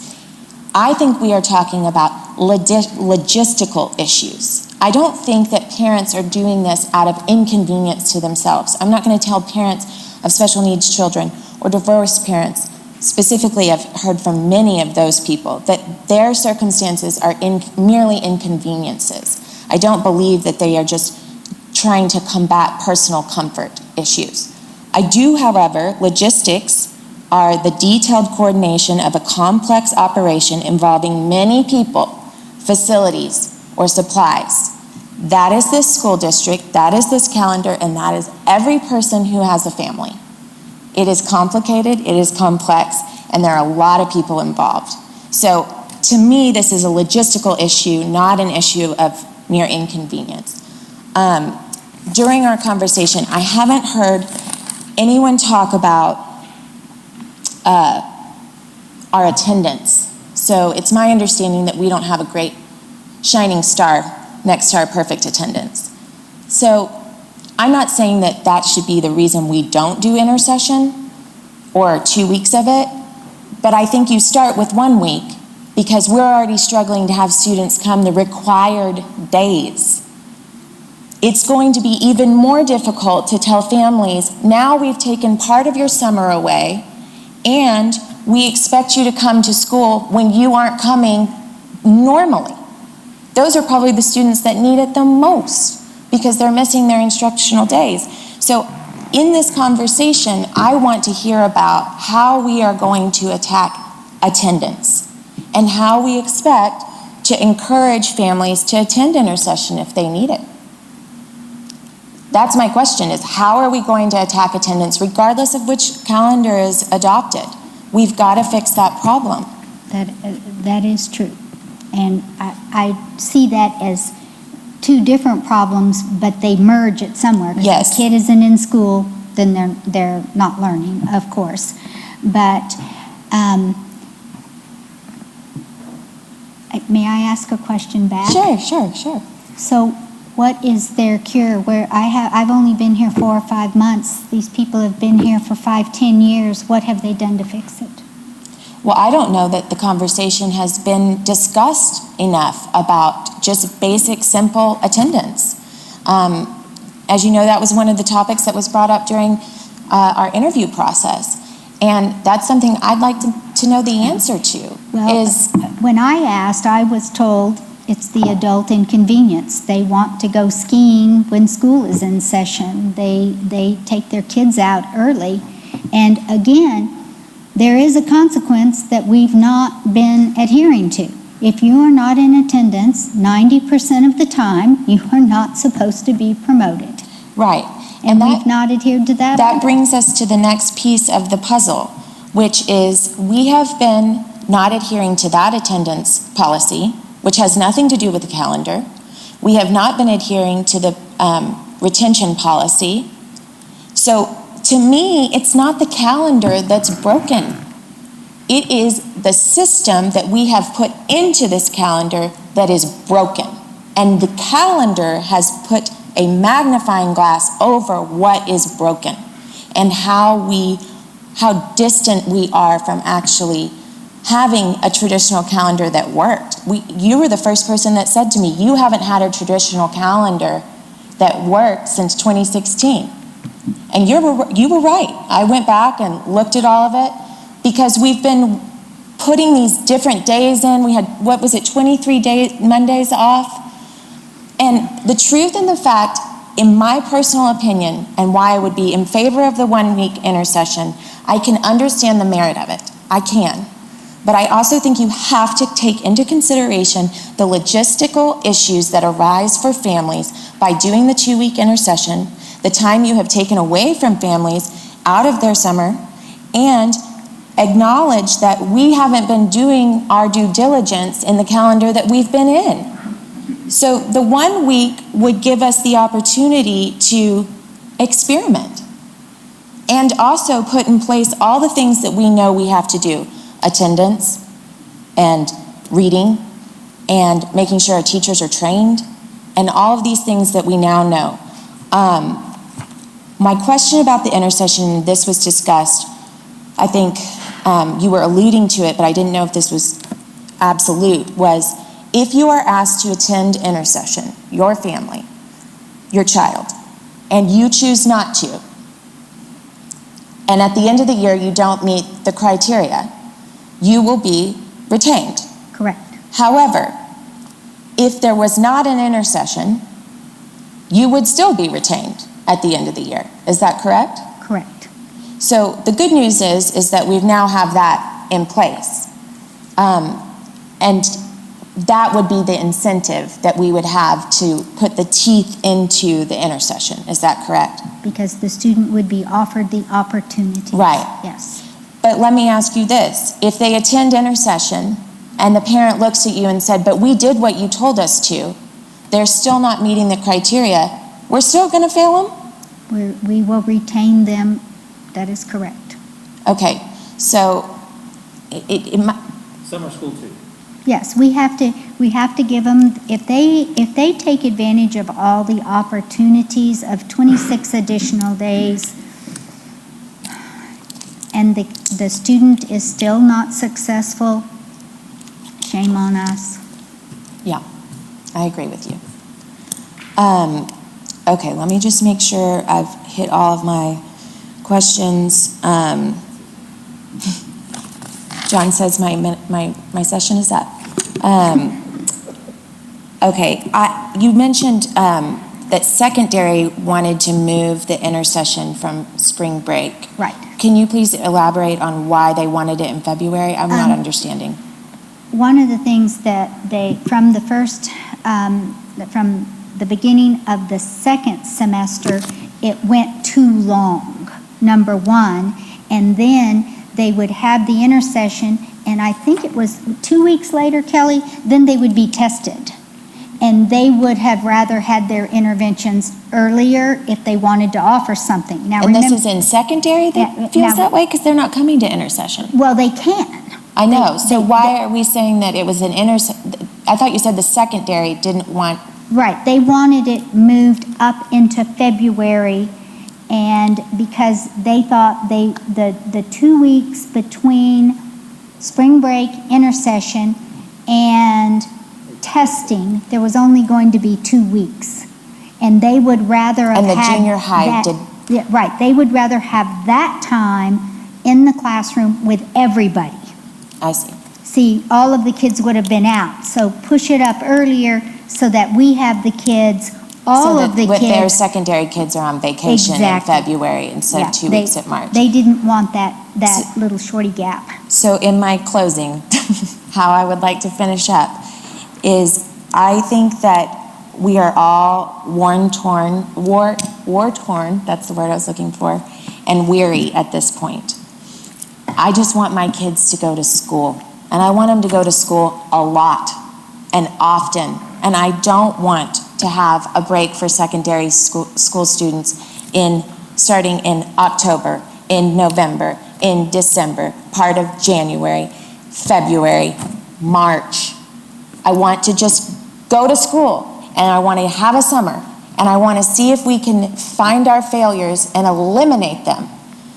And I think that stability and the consistency that that creates is so important. We just had February intercession. We did. And it wasn't great. And for those families that are trying to make up family time, that aren't going to have to attend intercession, this is probably not when they would like to have that time. I'm just being honest. And I understand that we're not here to talk about vacations. But I do think that we need to be consistent. I want my kids to come to school with as few breaks as possible, because I think that is what's best for every child, especially our secondary students that at this moment are receiving zero benefit from, in my opinion. And in fact, I think it's in some ways to their detriment. All right, you're up, Rick. Thank you, Ms. Joyner. Mr. Davis? We began talking about this intercessional calendar a year ago, and the comments I received then are the same I've received now. The comments fall into three different categories. One are those that have never experienced intercessional calendar, however, they have concerns about the logistics, as Ms. Joyner says. However, we grilled the Socorro staff, teachers, administrators, and those responsible, and they all said the logistics are not a concern for an intercessional calendar, and they're more than compensated. Any logistical problems are overcome. Maybe some startup things that may occur that you have to work through, but in the best interest of the students, the intercessional calendar works and logistics works themselves out, and Dr. Ramsey has confirmed that in her experience using the intercessional calendar, dealing with the logistics. The second category of comments fall into the category they've never experienced the intercessional calendar, but they see the academic benefits that come from it and they support it. And then finally, the third category of comments are those few that have commented that have in fact experienced the intercessional calendar method, and unanimously to a person, not one of those who've actually experienced it have expressed any criticism, any complaint, or any concern about logistics. What they talk about is how wonderful it is and how the students benefit academically from it. That should be our governing goal in adopting a calendar. Yes, we must receive input. And in fact, Dr. Dixon, the input she's received and the changes that have made are reflected in this revised 2-week intercessional calendar. The teachers made clear we really would like to finish before Memorial Day. There's not a lot of teaching that goes on after Memorial Day. And there may not be a lot of listening that goes on after the STAR testing. So it makes no sense to extend the school year beyond Memorial Day when not a lot of learning is occurring and the STAR testing and the end of course exams have occurred. So that adjustment was made. Also, we heard from teachers who are not concerned about funding, I don't believe, because that's not their concern. Their concern is about teaching. And they expressed a concern that if you're going to accommodate our request to finish before Memorial Day, don't take it out of Thanksgiving week because the students do not attend, or we have problems in attendance and we have problems in attentiveness. So there's not going to be a lot of learning going on when students don't attend and they're not attentive. Same is true for the Christmas holiday. So all of that was received and input. Also the fact that they said it makes no sense to have your spring intercession week followed by your spring break week. That's 2 weeks off for many of the students, and it's too close to testing. So we moved it up to February, which is about 6 weeks into that semester, which will give the reading angels and the teachers an opportunity to identify those kids who they believe need the intervention that will take place during the intercession week. And why 2 week? Why not do the 1 week? Well, the whole purpose of the intercessional concept is to make sure you reach the kids in a timely manner when they need the help. We do that when we do it in October because, as we say on our website, we explain our frequently asked question, Intercessional weeks are designed to address students who are behind academically so they can receive instruction. We further say on the frequently asked questions, these intercession weeks provide blocks of time to allow teachers to address learning gaps early in the year. And because learning is cumulative, it prevents gaps from growing as the year progresses. If we only adopt a one-week intercessional calendar in the fall, yes, good. We're going to address the cumulative learning that needs to be addressed in the fall semester. But if we don't have one in the spring, then we won't be addressing the cumulative learning that needs to be addressed that's failing for the spring semester. Both are necessary in order to get the full benefit of the intercessional calendar concept. In fact, I don't know of any school that has had success implementing a one-week intercessional calendar. All I know are school districts that have success implementing 2 one-week intercessional calendar weeks. And no, the calendar is not the be-all, end-all silver bullet, just as Dr. Dixon has tried to make clear in her presentation. It's not, this is it, this is the silver bullet. If we adopt these 2 intercessional weeks, that's all that needs to happen and our reading will improve. It's part of a multi-pronged approach that Dr. Dixon is proposing, that we agree with, and that I know Dr. Ramsey is on board with, is that in addition to these, the benefits academically for our students to be obtained by the intercessional weeks, we are going to completely revamp our reading intervention programs and the people that serve in that positions. Call them reading angels, call them reading specialists, call them reading interventionists, it doesn't matter. The bottom line is that those are going to be carefully screened and properly trained. Also, the other prong of this multi-prong approach is a unified phonics-based reading program on all our campuses. And that every teacher instructed in reading will be trained on that, as well as these reading angels. And that they will be properly funded to make sure that all that happens. So that's the complete package. It's that whole multi-pronged approach package that is why of which this calendar is a part of. It's not in isolation. It's a part of the whole package. And so I believe that this is the one component we're voting on tonight, but I am assured that Dr. Ramsey is going to make sure that we implement a unified phonics-based program on every campus, unlike what we have now. I'm assured that Dr. Ramsey is going to make sure that we train, carefully screen and train, as Dr. Dixon has suggested, these reading angels. They're going to have the proper training of the teachers to make sure that they're trained. And that this calendar gives them, those properly trained people, the opportunity both in the fall, in the spring, and in the summer if necessary, to make sure that that does it. It's a wholesale change. It is much needed. As far as whether we have enough teachers, I don't sell the teachers short here at MISD. I believe that they will step up. I believe they will want to participate in their session weeks. And I believe, if not for the children, which I believe that will be their primary reason for doing it, but also for the additional monies that they will receive during that week.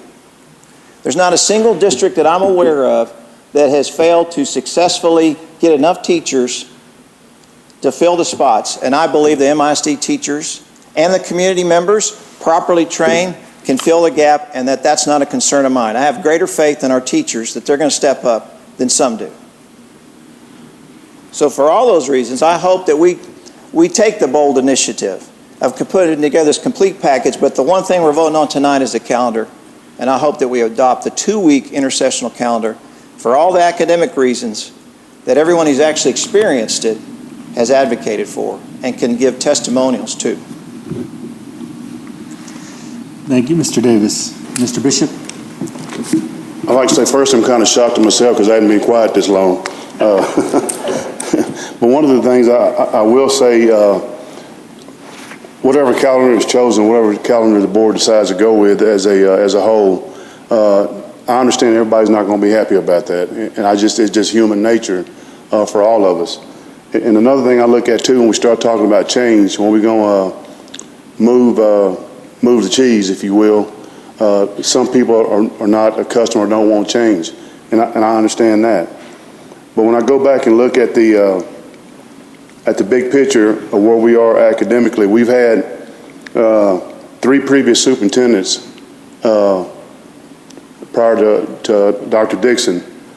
And from 2006 or 7 up until where we are now, we've had failing campuses, and those numbers have increased. So I say this to say what I'm going to say is that if we continue to do the same things, we can't expect a different result. I know there's options out there, and I know what people talk about, but I look at consistency.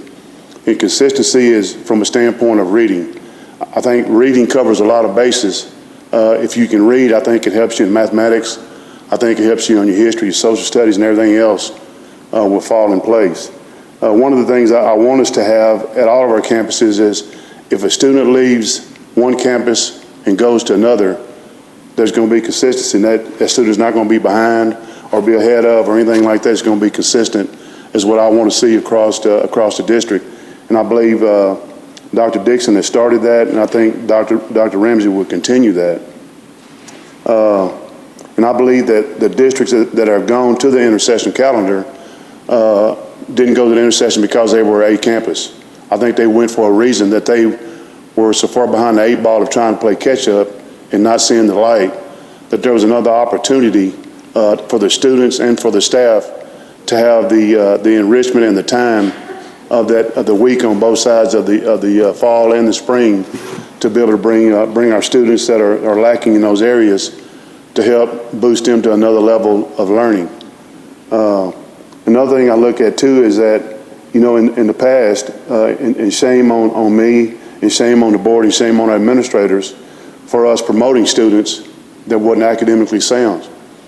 Because when I go back and look at the whole picture, we have these same things lingering in high school, and what I'm hoping and wishing is that not only does it doesn't stop here, is that Dr. Ramsey and her staff going forward, and I want to see the community involvement as well, being a part of discussing the intercession, to having buy-in to where we can move that forward in our junior highs as well as our high school, because those young men and women are getting ready to go out to the real world, and if they're not prepared to go to the real world academically, then it falls back on the MISD and us as leaders and our staff and teachers.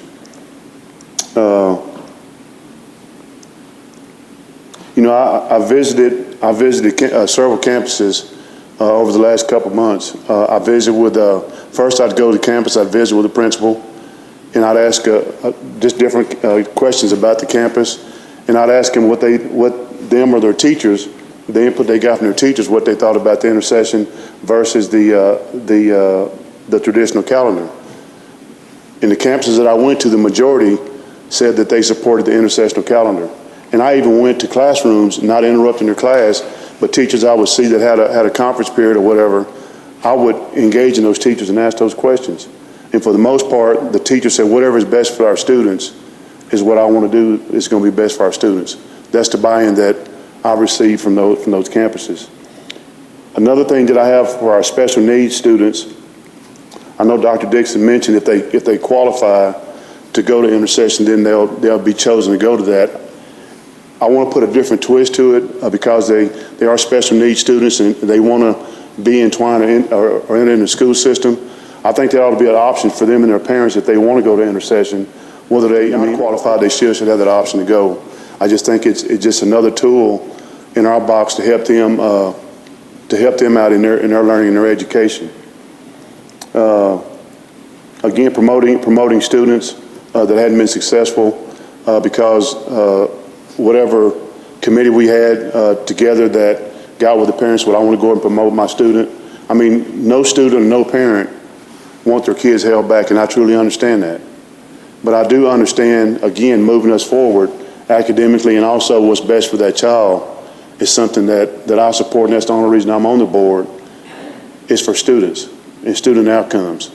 When those outcomes don't happen, I can't say we, I got to say I, because that's some of the training that Robert has talked about with Lone Star governance. I mean, all the responsibility falls back on me as an individual and then on the board as collectively and also as our administrators and our staff. Again, I want what's best for all of our students. And then, I asked what the benefit to waiting the next year. We wait to next year, that puts us further, put our students further behind in their learning. If we're already on the curve of declining in our academics, I think waiting another year would put us further behind. But I would have wished we could have implemented this in the whole district from pre-K all the way through 12. Then all students would have had the buy-in and the opportunity of having the intercession. But that's the only thing that I regret, is not implementing it for everyone. But I know we had to have a starting point, and that's what we're starting at now. Is from the pre-K through the 6th grade to give those students the opportunity.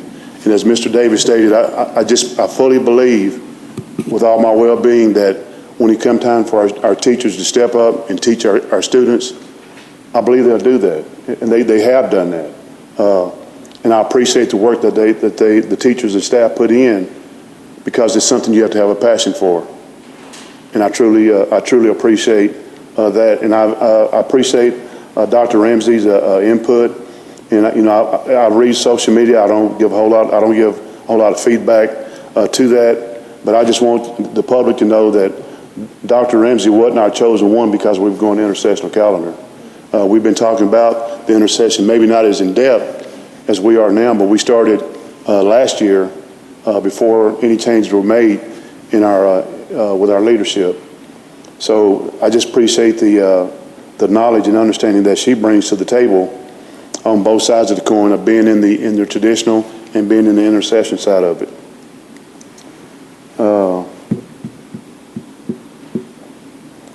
As I said, we can't keep doing the same things expecting something different. And I know that's been mentioned, the pros and cons on both sides, but I still, on my closing words, I still will say, I'm going to do what I feel is best for all students.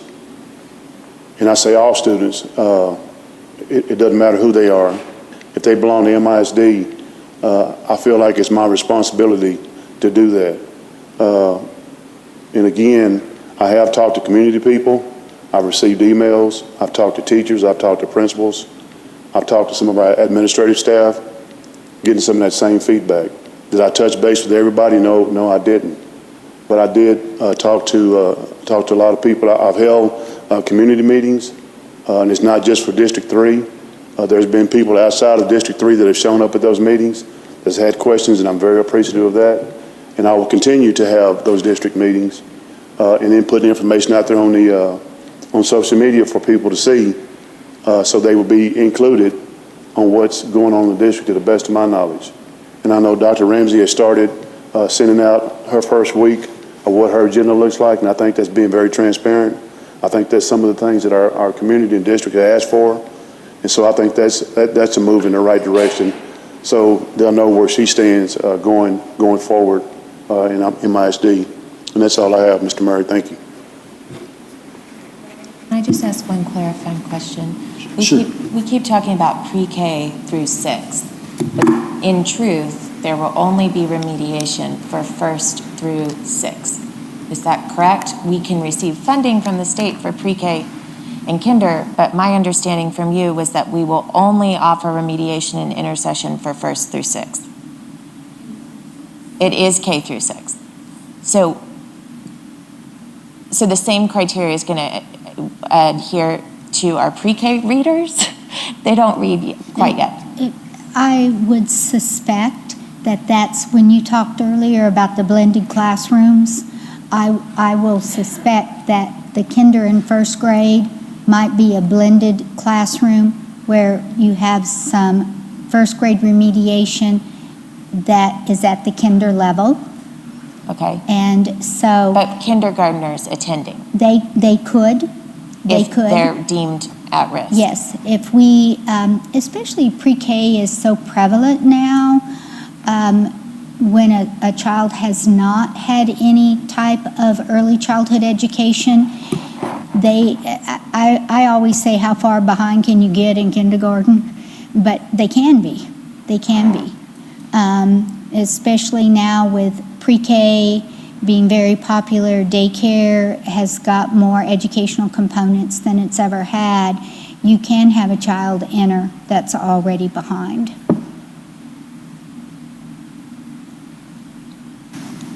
All right, so first off, I just want to ask two real easy questions, just because I want to reemphasize them. And so I think these are walk in the parks. Does a campus that is failing qualify as a campus for intercession, or is it still a student-by-student basis on how we're going to determine who qualifies for intercession? Individual student academic performance needs. Thank you.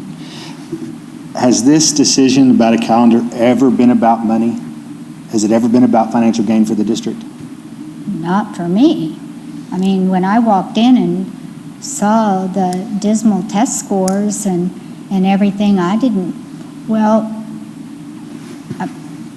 a little bit about money, because I think I've seen a little bit of money going in programs that I think should be repurposed down into our basic program. Didn't seem like we had a whole lot of hesitancy to spend money on some things, but not over here on something that was so glaring to me. Right, but the district is not going to financially gain by doing an intercessional calendar. No, there will be... You're talking about refocusing resources correct. To need. And there's going to be costs. There's going to be some things that we're going to do without to support this. Okay. What will we do without? I didn't hear what you said. I did. What will we do without? I think there might be some reduction in some costs at the district office. I think in dispersing these resources to the campuses, there'll be reduction in personnel at the district level. A total refocus on not just staff or people expenditures, but on other stuff. And my feeling is that's one of the tools we're talking about in addition to the calendar, because some of that needs to happen anyway. Absolutely. Along with the reading program. Yes, that's the monetary realignment part of it. Okay. So what I want to start by saying is you guys have been here a long time and you've listened to this board share their hearts and their thoughts. And I want to say thank you to the board, because this is not an easy discussion. It's not easy to make a bold statement or do something that is such a big change for a community. So I appreciate all the input you guys have said, and you've said things that percolated new thoughts in my mind, but I do appreciate all of that discussion. I totally understand that we have to focus on academics, whether it's an intercessional calendar, the traditional calendar, the modified traditional calendar, whatever it is, we've got to get back to the basics. And Dr. Dixon, you alluded to it earlier. You did something that I recognized, but you didn't say it. You held up and you basically did this. And you basically told me whenever I first asked you, what are we going to do? You said, we're going to start over. We're going to create a blank sheet of paper, and we're going to rebuild this from the ground up. And so, Dr. Ramsey, too late. You can't get out. But that's where we are. We've got to start from that certain level and get back to what is important. I think we saw when Mr. Schroeder was here, and Dr. Dixon has pointed to it again, there are things in the system that are wrong that we need to fix. And we've got to pay attention to those. And Ms. Joyner talked about data earlier. Data points that there's certain issues that we can fix immediately and get some wins. Mr. Ratliff said something, and it was something that I put in emails and conversations with Dr. Dixon, was no matter what we do, whether it's 2 weeks, 1 week, or the traditional, we've got to do it well. We can't have any more misses. We spent the last 4 years missing, in my opinion, and that's my opinion. But we've got to do it well. So if we do 2 weeks, we've got to knock it out of the park, and we've got to focus on reading. If we do a 1 week, we've got to do it even better, because we only have 1 week to work. So I agreed. Mr. Ratliff made a point about that. We've got to start doing things better. Again, I mentioned the calendar is just one piece of the puzzle. You know, the financial refocus, and I had the conversation with Mr. Dodds this morning, is we've got to focus on academics. That's got to be the top concern. We've got maintenance issues, yes, we're going to have to address. We've got other issues that come up, some preferences, but we've got to make some hard calls about focusing resources on academics. And I totally appreciate the work that you, Dr. Dixon, and I just went blank, Dr. Adkins, thank you, for all the work you've put into this reading program. And I'm not leaving out Dr. Goodnow. I know she's been a part of it too, but Dr. Atkins, you really took that ball and ran with it and put us into a reading program that kind of got that started and identified some issues that we can start attacking problems. The next thing Ms. Joyner alluded to was attendance. And I've been on the board for 4+ years now, and not once did I ever have a superintendent or report acknowledge to us that we had an attendance issue. But yet all 3 of the finalists we brought in for final interviews told us, you've got an attendance problem. Well, there's another piece of the puzzle. We've got to be better at making our kids or having our kids come to school. I am going to bounce back a little bit off what was said tonight, because some of the points that were made. I reached out to 5 principals that are in my area and asked them, and I laid the same question out to all of them, and I said, how do you feel about intercessional calendars? Tell me what you think. And 4 out of 5 of those principals, 1 didn't respond, 4 of them responded. 4 of them told me the same thing. We like calendar 3. And I said that afternoon, I called Dr. Dixon. I said, what's calendar 3? Because I don't even know that we have a 3rd calendar. We've got 1 and 2. And that's a credit to her and Ms. Spencer, because they took the feedback that we received in the last board meeting and from the community, and they went and developed and tried to work on calendars, like Mr. Davis said, to really get the most people on board with a calendar that we could have and please the most people, because as Mr. Bishop said, we're not going to please everybody, but y'all did great work. You came to Memorial Day, you kept in the teacher work days, or I should say you worked them back in so that they had some half days, and so there's some great things there. But the 4 of those principals that said option 3 were referring to the 1-week calendar. And a couple of those were secondary principals, and they made the case, like you stated a while ago, Dr. Dixon, about our kids are going to already have a week off for spring break. We can't have them having another week without instruction in the spring and going down that path. In my personal opinion, and I think I agree with Ms. Joyner, is I think we ought to go with the 1-week calendar. And I think we ought to do it because, 1, we know attendance is optional, and so are the kids going to show up? 2, manpower. We've talked about teachers, and I totally agree with what Mr. Davis and what Mr. Bishop said. Our teachers always meet the challenge, but are we putting a challenge up before them that wasn't there? And are we asking them to walk through brick walls that didn't exist before we created them for them? And so I totally understand the needs of us having the intercessional calendar and having the extra 2 weeks of class, private instruction, more one-on-one instruction. But I think, like I said earlier, we've got to do it well. And if we can do it one week this year and do it really well and get buy-in from our teachers that they see it works, next year let's go to 2 weeks and let's do it better. And let's keep on moving the needle. But in the meantime, you've got all of these other things that are moving at the same time. Your reading program's kicking in. Your reallocation of resources is kicking in. The attendance is being solved. We've got a base reading program, that's just there. And so for that reason, I'm going to support the 1-week calendar. I think it starts at a beneficial time for teachers where we're not bringing them in July. It ends before Memorial Day. It has their work days in it. And it keeps the traditional holidays and that sort of thing. But I do appreciate the work. I totally understand it. And I don't know that I disagree with anybody that spoke tonight, because everybody's made good points. But the one thing I keep coming back to is community support. And after we failed the bond, we went out and had meetings to meet with our community and tell us what did we do wrong. And all of them said they want us to listen more. We're not listening enough. We're not being transparent. And I just think it's important for us to, and I know you called it a compromise, Dr. Dixon, and I'm okay with that. It is a compromise, but it's a good compromise. It gets us on the path to where we need to be.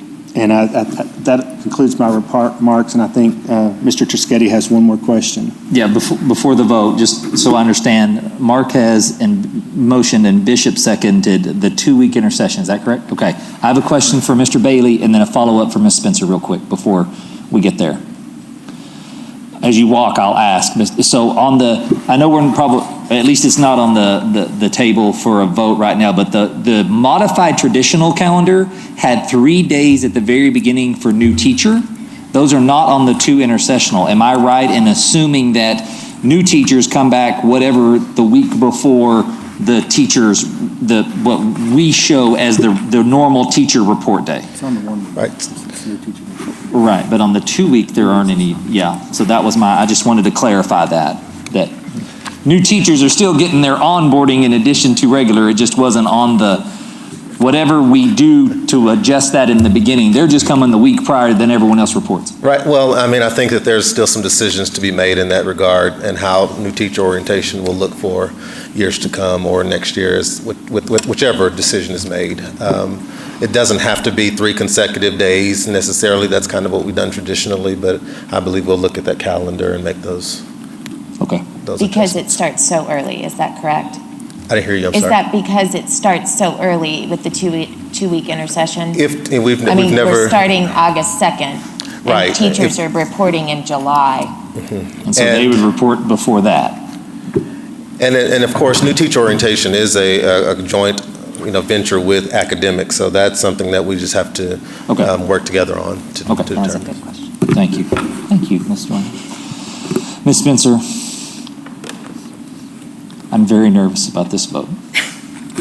And I think that the bridge is that early start. That July start is just killing us. I hear Mr. Davis reiterate, I've heard it, Dr. Dixon has beat it into me. You can't steal those 2 days from Thanksgiving, you can't steal them for Christmas. Is it possible to amend this motion to get 2 days out of it? Because the thing that I had heard tonight, I hadn't heard not previously, is that at one point there was a draft where school started for students on the 4th.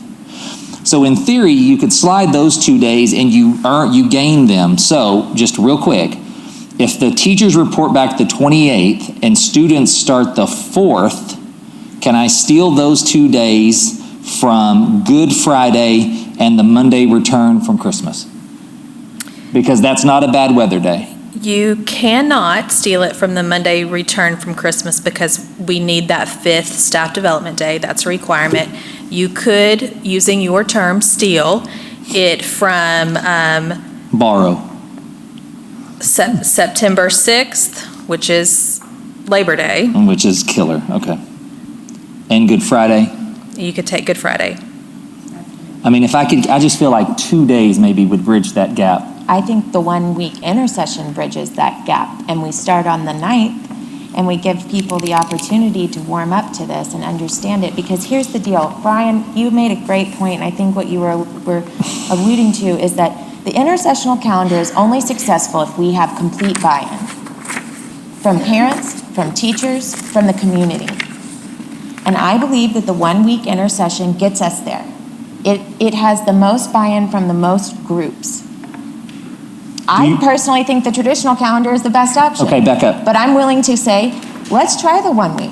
Do Ms. Spencer and Dr. Dixon, who have spent the most work on this calendar, forgive me if someone else in the audience does, and I don't know, do you agree with that statement Ms. Joyner made, that the 1 week intercessional has the most support from the data you've seen?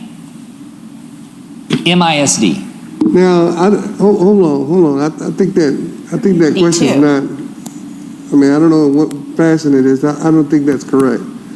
They've already provided you the data. We've sat there a long time, but they've already provided you the data. Now you're asking one person, you're asking her in a sense a personal opinion about this matter. No, I'm asking them to parse the data because they compiled the data. But I think they've already provided the data concerning the matter. I mean, how much? Answer that as comfortable as you were answering. How much? I mean, if you want to, I see the tactic. Don't get me wrong. That's not a tactic.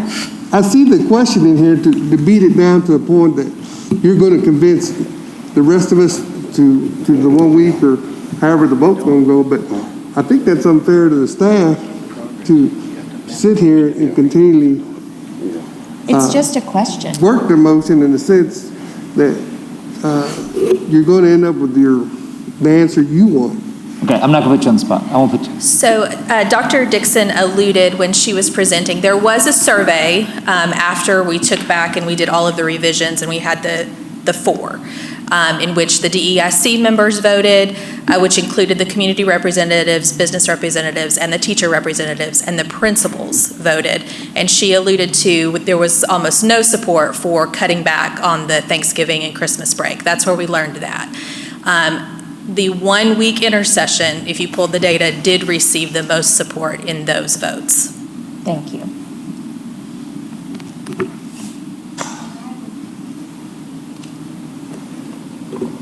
People fear change. And I think if you have the 1 week in the fall, I don't think it will achieve what we want to see, so we're setting it up for failure. Mr. President, I think we just need to go ahead and move on the motion without any amendments.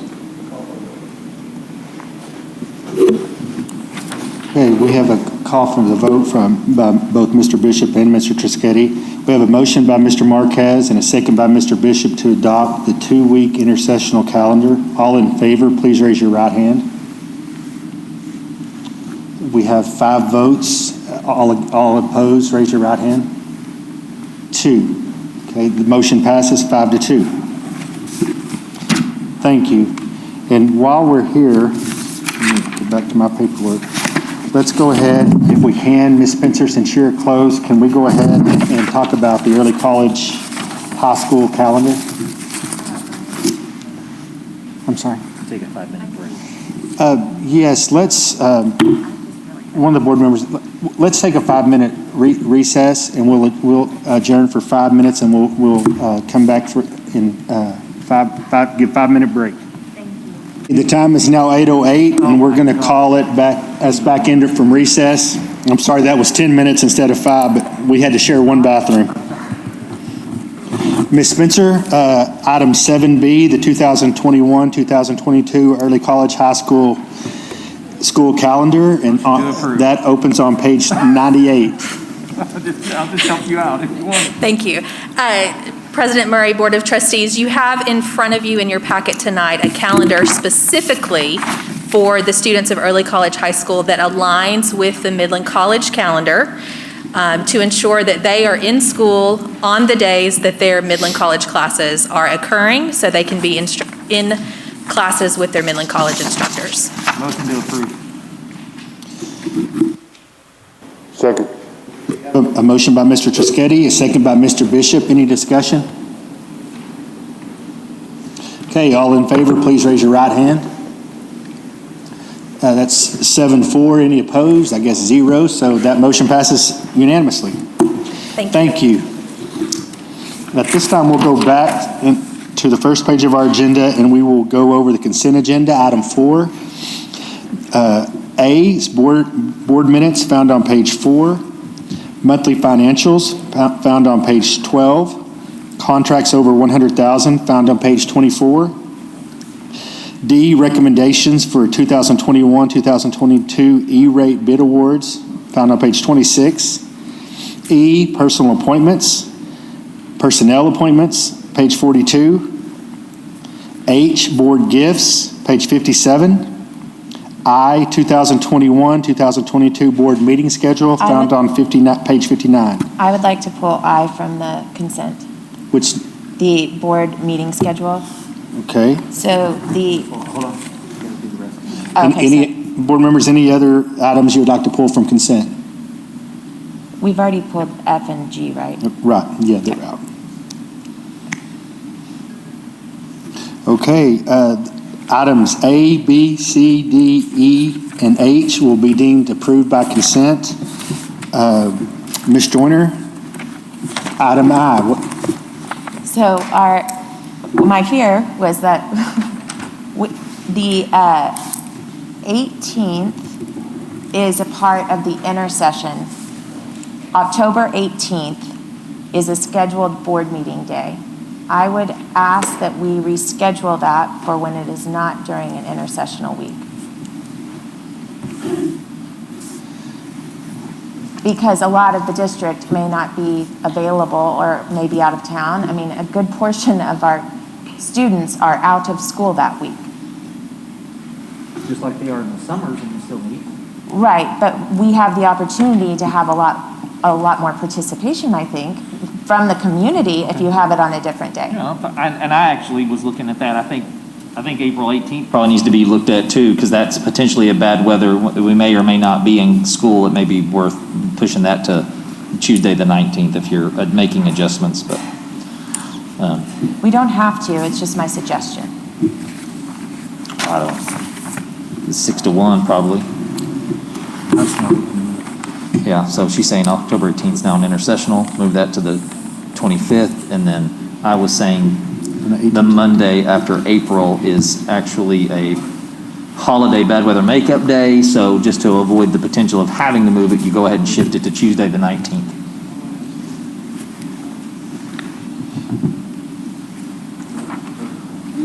Yeah, I am too. Mine didn't come up. There it is. So, Mr. Trischetti, was that a motion? So we would change, at Ms. Joyner's suggestion, the October 18th would move to the Monday, the fourth Monday, October 25th, to avoid the intercession, and the Monday after Easter weekend, April 18th, would bump to Tuesday the 19th to avoid the holiday bad weather makeup day. I second that motion. Did you motion it? Yes. Sure. We have a first. We have a motion by Mr. Trischetti to move the October 18th board meeting back 1 week to October 25th. Yeah. And the April 18th meeting back 1 day to April 19th. What was that? I didn't get the reasonings behind either one of them. Because the October 18th, Ms. Joyner says is on an intercessional week, so some of the district may not be here. And I said the April 18th, because it's technically on a bad weather makeup holiday, we might have to change it anyway, so just go ahead and bump it to a Tuesday like we would on any normal Monday holiday. Well, I guess my question is, even on the intercessional day, if those students are out, you still gonna have your administrators and people here, right? That was my point. You would do the same thing like you would summer, but just to accommodate Ms. Joyner's Well, there concern. are, I think, a lot of people in the community that would not be present because it's intercession. It's just 1 week. I don't know. Is there anyone married to the 18th? Is it really important to be on the 18th? Well, just historically, third Monday of the month is something that the community understands, unless it's the Christmas week or it's, President's Day, MLK, And now intercession week. Hey, we have a motion and a second on the floor. Does everybody understand the motion? Can you see? You need to see. Okay, the motion on the floor is to move the October. Hold on, let me slip Mr. Brooks. 18th meeting to October 25th. You did this. And the April 18th meeting, because it does fall on a bad weather holiday where of the calendar we just adopted. Moving it 1 day to April the 19th.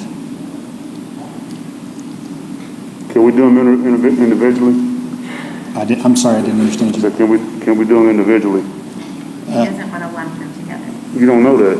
Mr. Trischetti, would you like to amend your Yes, I will amend my motion. Let's take the 2 dates individually. Okay, so motion for moving October 18th to October 25th.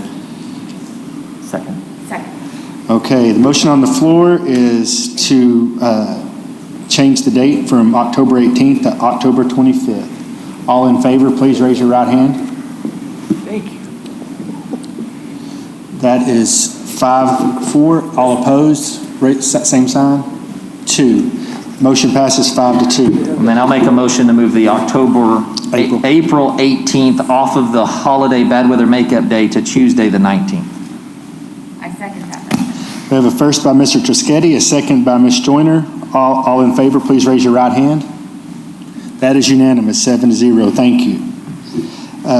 Now, the next thing on our agenda are district presentations.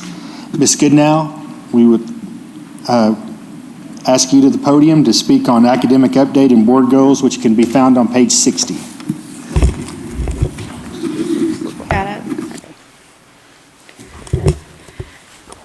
Good evening, President Murray, members of the Board of Trustees, Interim Superintendent Dr. Dixon, and our new Superintendent Dr. Ramsey. Tonight I'm going to present to you our progress monitoring report on board goals 1, 2, and 3. And I've also asked Mr. Horner to help me field some questions, and there might be a couple of items that he can speak to specifically around our middle schools. So if you go to the next slide. The first thing I'm going to do is sort of just go over really what the board goals are and what the data is telling us. Then I'll lift out some highlights in the data and then leave plenty of time for questions at the end. So if you recall, our board goal 1 is the percentage of second grade students who are on track to read at grade level or above. And this is a kind of funky number from 75 to 76. Much of this was due, 1, to kind of reducing the board goals from 5-year goals to 3-year goals, and also attending to the data that we have been getting in relative to COVID. So if we go to the next slide, it says very clearly, such as iStation in our board goal.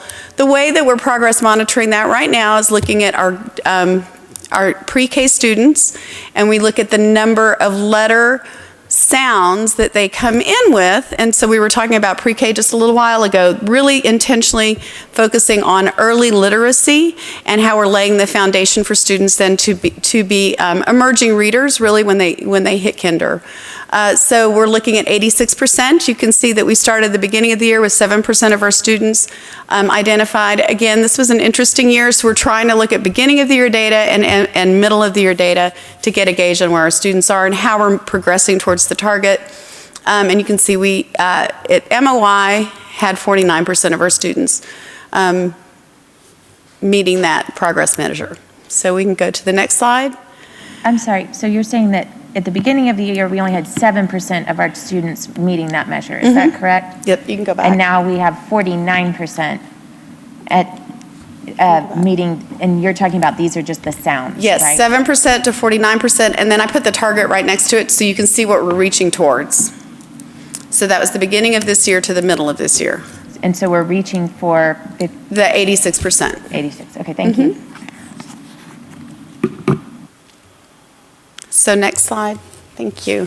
So our board goal 2, one of the differences that and changes that the board determined was to pull out and separate reading and math for this 3-year kind of tranche that we're doing, and looking at our students in grades 3 through 8 who are scoring at the meets or masters level on reading. We're looking at 36% to 48%. I really want to point out that this is going from second grade, where you're looking on track at the ISIP data, to now paying very close attention to meets and masters. So if you look at this, take a deep breath and go to the next slide. You can see that we started off at the beginning of the year with 28% in that BOI measure on the ISIP, which is part of the assessment tool in iStation. And that when we look at our MOI data, it's down a point. So I'm going to give us time to talk about that in a little bit. I just really want to note that this is reflective of the same data that I presented last month, even for our kinder through second graders. If you recall, I was able to show on the slide how our students who are coming in significantly below grade level we're able to move to approaches grade level, but that students who are coming in, on or just below grade level may go up a little bit, but they flatten. And that phenomena, that what we see in the data, that is true and holds true as we go up the grade. So I'll talk a little bit more about that in a little bit. If we go to the next slide, board goal 3.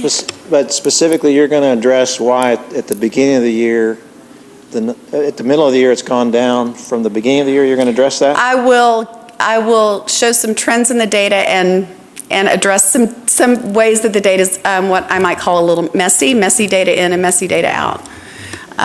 Very hard to make causal and draw causal lines right now, but we'll definitely explore that. So if we go to the next, so you can get a big picture. It's next slide. Page 69. You're having. Who's now she's moving on. Who's moving my slides? It was 69. Okay, so we're Board Goal 2, and we're looking still at reading. Where's Mike? So we can go to the next slide. It's better news, and I really want, if we look at Board Goal 3, it's again math, and going from math at 36% to 48% in 3 years. And the next slide shows the progress measure for this, these two progress measures for this goal. So the first is looking at our students in 3rd through 8th, where they were at the beginning of the year, really focusing again, given the unusual circumstances of this year, not having data last year. The beginning of this year, we captured at 24%. Again, meets and masters being really the level that is telling us if students are getting prepared for success in the next grade level or really college ready, career and college ready. And then for our pre-K students, you can see that they went from 22 to 66 with that target this year of 91%. And that's really looking again at their kind of numeracy and how they're acquiring numeracy skills. So if we go to the next, so see, this is some of the highlights that I kind of want to point out. And I think what we can see in both math and reading is that our pre-K students are coming in. We assess them, and we assess them at the beginning of the year. That's kind of for us, really, they didn't have a COVID slide, right? Because they were brand new to us. So looking at how successful we are, really very targeted kind of academic measures in that sense. The reading in grades 3 through 8 is flat. I mean, that's telling us very much what we've been seeing in the data, and I would say really in the data for years. And that is that as we kind of pull back and dig into the data, what we need to be looking at is not the percentage of students that are approaching, and really not looking at that all student category. You hear me speak frequently to that domain 3, which is closing the gaps. And that's disaggregating your data, one, by how are all students performing, but then at that meets and masters, that college ready really kind of standard that the state draws for us. How are our students who are economically disadvantaged? How are our students who are African American? How are our students who are Hispanic performing? And really looking again at the populations. When you see that wide of a gap, and when you see all students is already kind of below the state, that means our students who've been historically underserved are even further away from that marker. So in order to really pull everyone up, you've got to look at the data kind of disaggregated, but then really dig into the individual students. And what we can see again is that we're pulling students up who are significantly behind, but when they're coming to us, and this is across the board, this isn't just one school, right? When they're coming to us, just at grade level or just barely, we're not pushing them. What our job is at least a year for every student. And what we're seeing is that we have not done that this year, and it's reflective in other data that we see. So really shining the light on that. One of the things we've done this year is with the LIT team, instructional rounds in classrooms and focusing very much on are we teaching to the rigor of the standard, and that word is so used so frequently, but what that means is are we really looking at how in 5th or 6th grade, a standard that could be really looking at main idea, are we lifting that to the critical level that we need to and the way it would be assessed and the way that a student needs to be able to read critically to be successful then in 8th and 9th grade. So are we teaching it at a 2nd or 3rd grade level? It's very similar in reading. Those standards don't change that much. They're also becoming more integrated, and the test hasn't even reflected that yet. So it will, and what we need to be able to do is look closely at how we're teaching both reading and writing throughout our literacy instruction. So with our instructional walks, it doesn't matter what campus we've been on, it's always come down to here's the standard, here's the teaching we're seeing, the instruction in the classroom, and are they aligned and are they tight? And how are you, one, meeting the students where they are, and then two, you'll hear me say a lot, accelerate. So everything you all just talked about, this is one of the most important pieces of the puzzle, is coming with strong tier 1, that first teach, right, all in the classroom instruction. And then 2, you have to be able to have teachers and to have a literacy strategist, an angel, on my campus, and I'm going to tell you, I'm texting Dr. Dixon every day. I'm saying, I need more. 24 isn't enough, 30 isn't enough, even just for elementary. If you look at the number of students, we need to be able to, one, model how we pull that instruction up, and so our students kind of then pull up and respond to the instruction at the first to teach, but then quickly identify with really good assessments where the gaps are, and then be able to flexibly group and have that. The flexible grouping is key. We do not want to track students and say you're in the slow reading group for many reasons. Sometimes emerging bilingual students can be labeled as not on grade level, so being aware that we're not also misidentifying students who may have dyslexia, giving appropriate interventions to students when they need it, and then getting them back, onto the grade level standards that they can thrive in. And we can do it. I know we can. We do need to focus on what, yes, sir? I'm assuming that everything you said is not something you plan on doing in the future, but you have done this year, correct? We are certainly going in and working with principals right now to help do the alignment. I think Dr. Atkins can speak really more, kind of define more what some of the LIT team has been doing. But I didn't hear the answer to why is it, you say that we've shown little or no growth. We've actually regressed 1% beginning of year to middle of year. Why is that? So I'm going to tell you that, and I hate this answer, but this might be one reason that we're seeing it, and we'd have to dig in, is that we had at least 7% or change, I think, and this is where Jeff really helps me out with data and numbers, but there were considerably more students who came in and took the test the second, so that were included in that MOI data. So we did not have all the students who took the BOI. On top of that, if you recall, grades 3 through 8 started face-to-face instruction in October. So we brought our kinder through second back to face-to-face every day, Monday through Friday.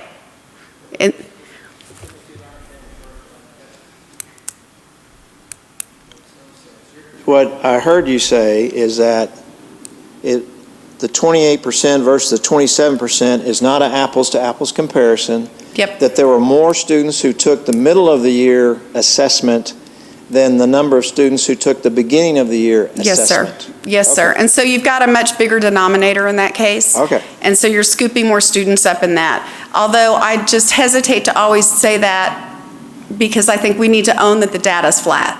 Yeah, I agree that.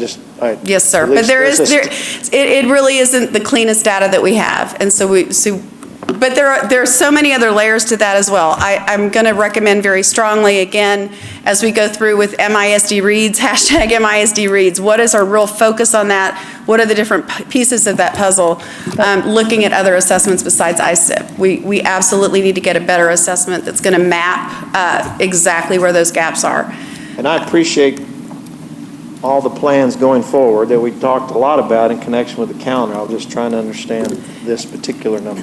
And it's been a learning experience. Having been here, it feels like 6 or 7. After last week, it feels like 10 years. I mean, I think that it's been an incredibly challenging time to come in and really learn what's happening in a district. But you can absolutely put your finger on reading as an issue.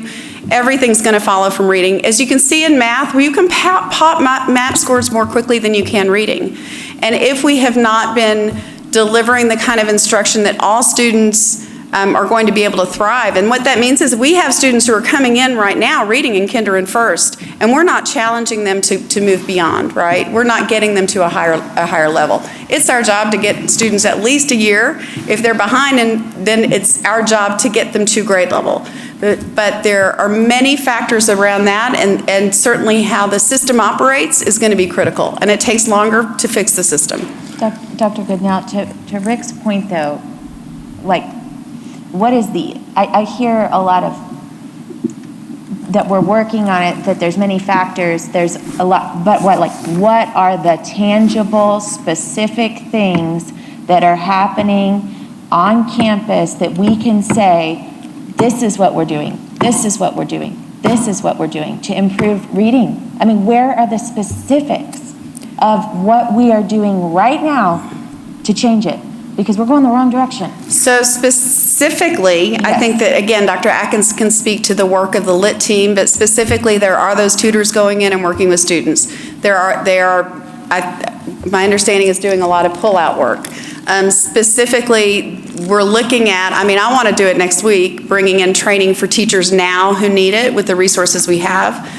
What we are doing is planning that in 2 different tranches again, but I think the LIT team has really been kind of the work of Dr. Atkins, and then the 3 executive directors who were overseeing elementary schools are now focusing solely on that. So while I certainly walk the campuses and give input, I look at the bigger picture. That's a very kind of, I think, a narrow focus that team has been doing. So if you don't mind me saying, I visited Travis, and I thought it was an excellent experience.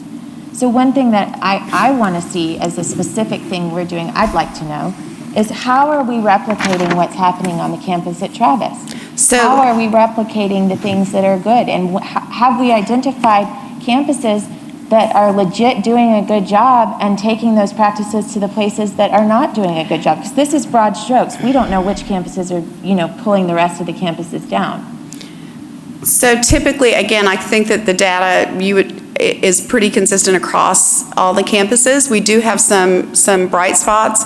Right now, Henderson making sure that Henderson is piloting really direct instruction. We also are looking at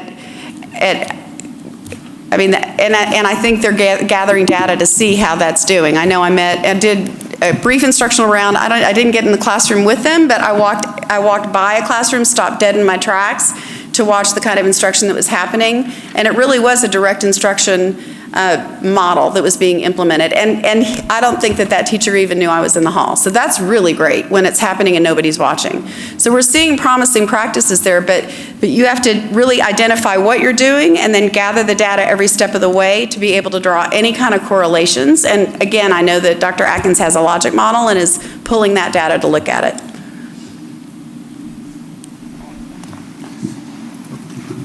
So I think that's kind of what we're looking at.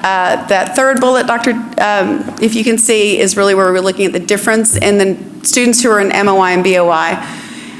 And that we're looking at numeracy facts growing. So if we go to the next slide, this is, again, as Chief Academic Officer, what you're going to see a lot and hear a lot of my language is going to be about what are we doing systemically and how is the system changing and working to see campus level change. And as a relatively new CAO coming in and seeing there was a theory of action that wasn't really being implemented and not really clear what our strategic priorities were. What are the priorities that I need to implement, that I need to budget for, and the processes and the systems that need to be put into place and then followed up on that are going to realize that campus level change. So the strategic priority this year was somewhat lit, and we kind of did some shifts around that. But at the same time, understanding that the whole system needs to be coherent. So for next year, and you will see it in the budget, it's MISD reads, and that really is looking at all of our students being on track or grade level by the end of second grade, and then having that achievement that we need in grades 3 through 8.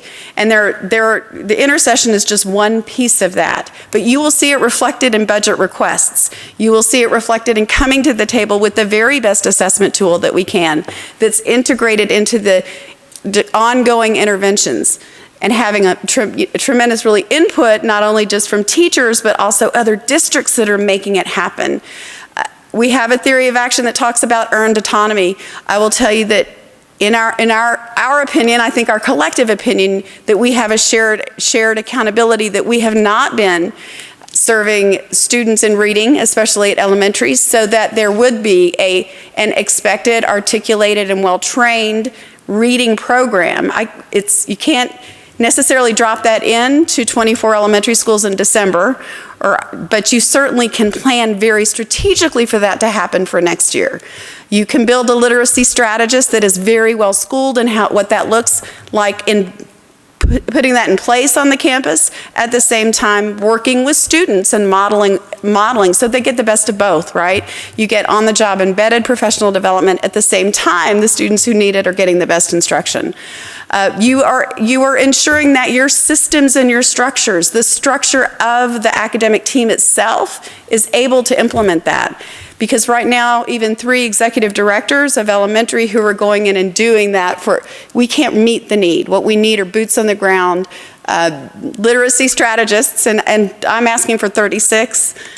We could use a lot more just for elementary, but have them also be able to float. What we should see very quickly is the numbers at the BOI should tell us exactly where we need to focus and move that needle much more quickly than we are. But in order to do that, there's things that we need to quit doing. And so that's again part of the strategic abandonment, what isn't working and what what are some, sacred cows that we might need to let go of. It's ensuring that everyone around the cabinet table knows what our priorities are. So if it's MISD reads, and I'll say MISD wins is the other one, because our board constraint of no F&D campuses tells me that we need to put money and time and effort and attention on the campuses that are currently underperforming. It's not our students' fault, it's not our parents' fault. It really is the system is producing what it's designed to produce. So we have to change how the system works. We have a theory of action for earned autonomy and really having that shared accountability. So if we're going to ask a campus to implement direct instruction, we need to have the kinds of support and training that will help them implement it well. So these are sort of next steps that you'll see, and it will be reflected in the budget. The budget's a narrative of our strategic priorities, and that's how we're going to be able to get the campus level change we need to. I want to add a comment real quick about there we go. So, we went to Denver some time back, and, we've talked about the system of great schools, and so one of the things we had been discussing back then that had been a topic was that student-based budgeting. I mean, I don't really want to reply, I guess, tonight, but I just want to say, are we still going to eventually get there where you've noted the need, I mean, I've heard the discussion, what you're saying, the affected person, this person now needs, the budgeting because they're behind, and we don't need them to be behind, so they need a little more money. Without getting into the deep weeds, are we getting to that system we can just, once the individual's identified, then okay, we've got 500, and now we need to budget this campus or these 2 campuses for X amount of dollars because they need reading specialists, and then maybe one other specialist or whatever the case may be. So a budget is very telling of an organization's priorities. And the budget really serves the purpose of funding your educational plan. And so this isn't an issue, an MISD issue, it's kind of systemic in education that we roll over our budgets. And so we need to go back to looking at a student-based budget model with a zero-based budget so that we're looking at what we actually need instead of just rolling over and putting in a 2% or 3% buffer, and then come towards the end of the year, you're buying stuff so that you don't, use it or lose it. And so that's absolutely something that we'll be working on to ensure that we create a strong educational plan, and then we put the dollars there, and there's alignment and accountability to that. And you should be able to see where our dollars are going. And it's going to take a little while because that's not necessarily, what's happening. But yes, I guess the short answer is absolutely, we will get there. Yeah. And I understand. I want to finish up with this. And I understand that because this has come up before, and somebody made a comment about how come that hasn't happened, but it's highly complex. I understand that. And I want our public to know it's highly complex. I wish there could be a program that, integrated all this information. And I'm trying to think in the automation world, there's this box that exists, and it helps you communicate to all the different applications and softwares, and when it gets there, it's able to speak Japanese and come out English on this side and keep running the plant. So I understand that it's highly complex to have software that handles, 26,000 students and their individual needs, but that's one of the things that the community has asked for in the system of great schools, that we get the student-based budgeting. And we still got plenty of years left in the sense of what we started. But I wanted to ask because it's something the community needs to know that's been worked on. There's not a specific tool that sits out there. You just go get it off the shelf and integrate everything. So. Dr. Goodnow, you mentioned something. You said that we need to figure out what's not working and strategically abandon those things. Can you expand on what you've identified as the things we need to leave behind? Yes, but I'm not sure that everybody is like aware of things, but I'll give you some examples. It's just an example. It's or it's other ways we can fund things as well. So one thing that I can see in our budget is that there are items that we're paying out of our 199, our local money, that we can, maybe examples might be advanced placement textbooks or other advanced placement. Again, if we're looking at where's the money going to, where our students who are woefully behind need it, you might look at what kinds of materials we're buying for advanced placement. Take that then to the Instructional Materials Allotment Committee to really say, is this absolutely, are we getting the most bang for our buck? Are textbooks necessary for every advanced placement student, or could there be, especially an online option, since so many of our students are moving into the online environment in college, that would be more cost effective? That's just one example, but certainly if we shift $300,000 from that expense and over a couple of years and get it out of local, that $150,000 will go a long way in helping implement the many elements of this plan. And I know people sometimes laugh at me when I say I'll take $30,000 here or $30,000 there, but I will.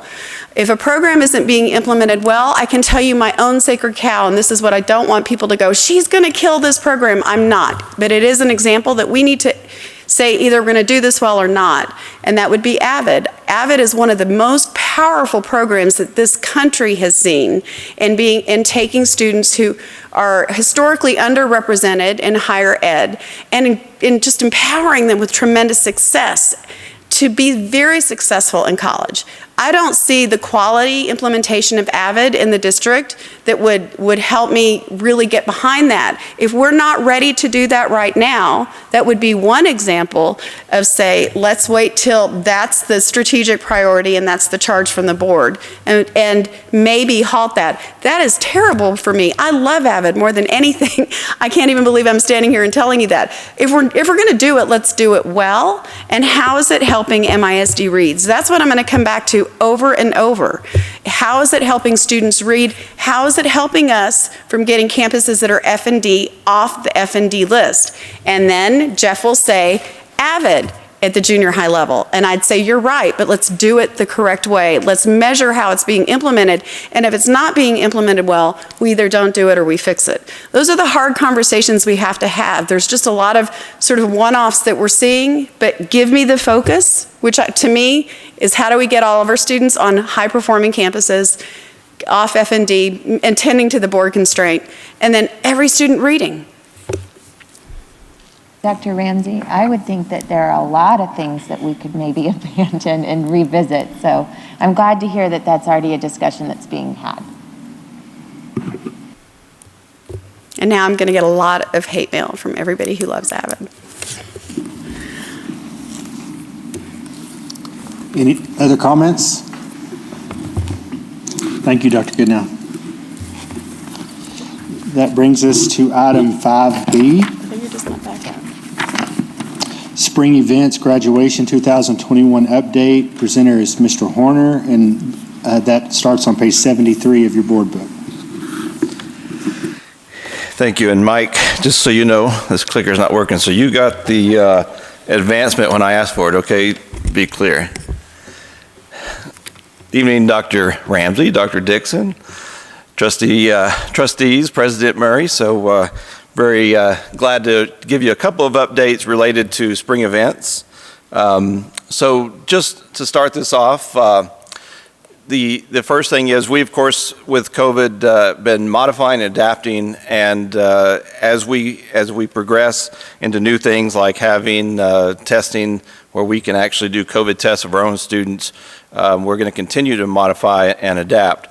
And so I wanted a chance to just take 2 or 3 minutes and just go through some big rock items with you guys tonight related to spring updates related to COVID and travel and event planning.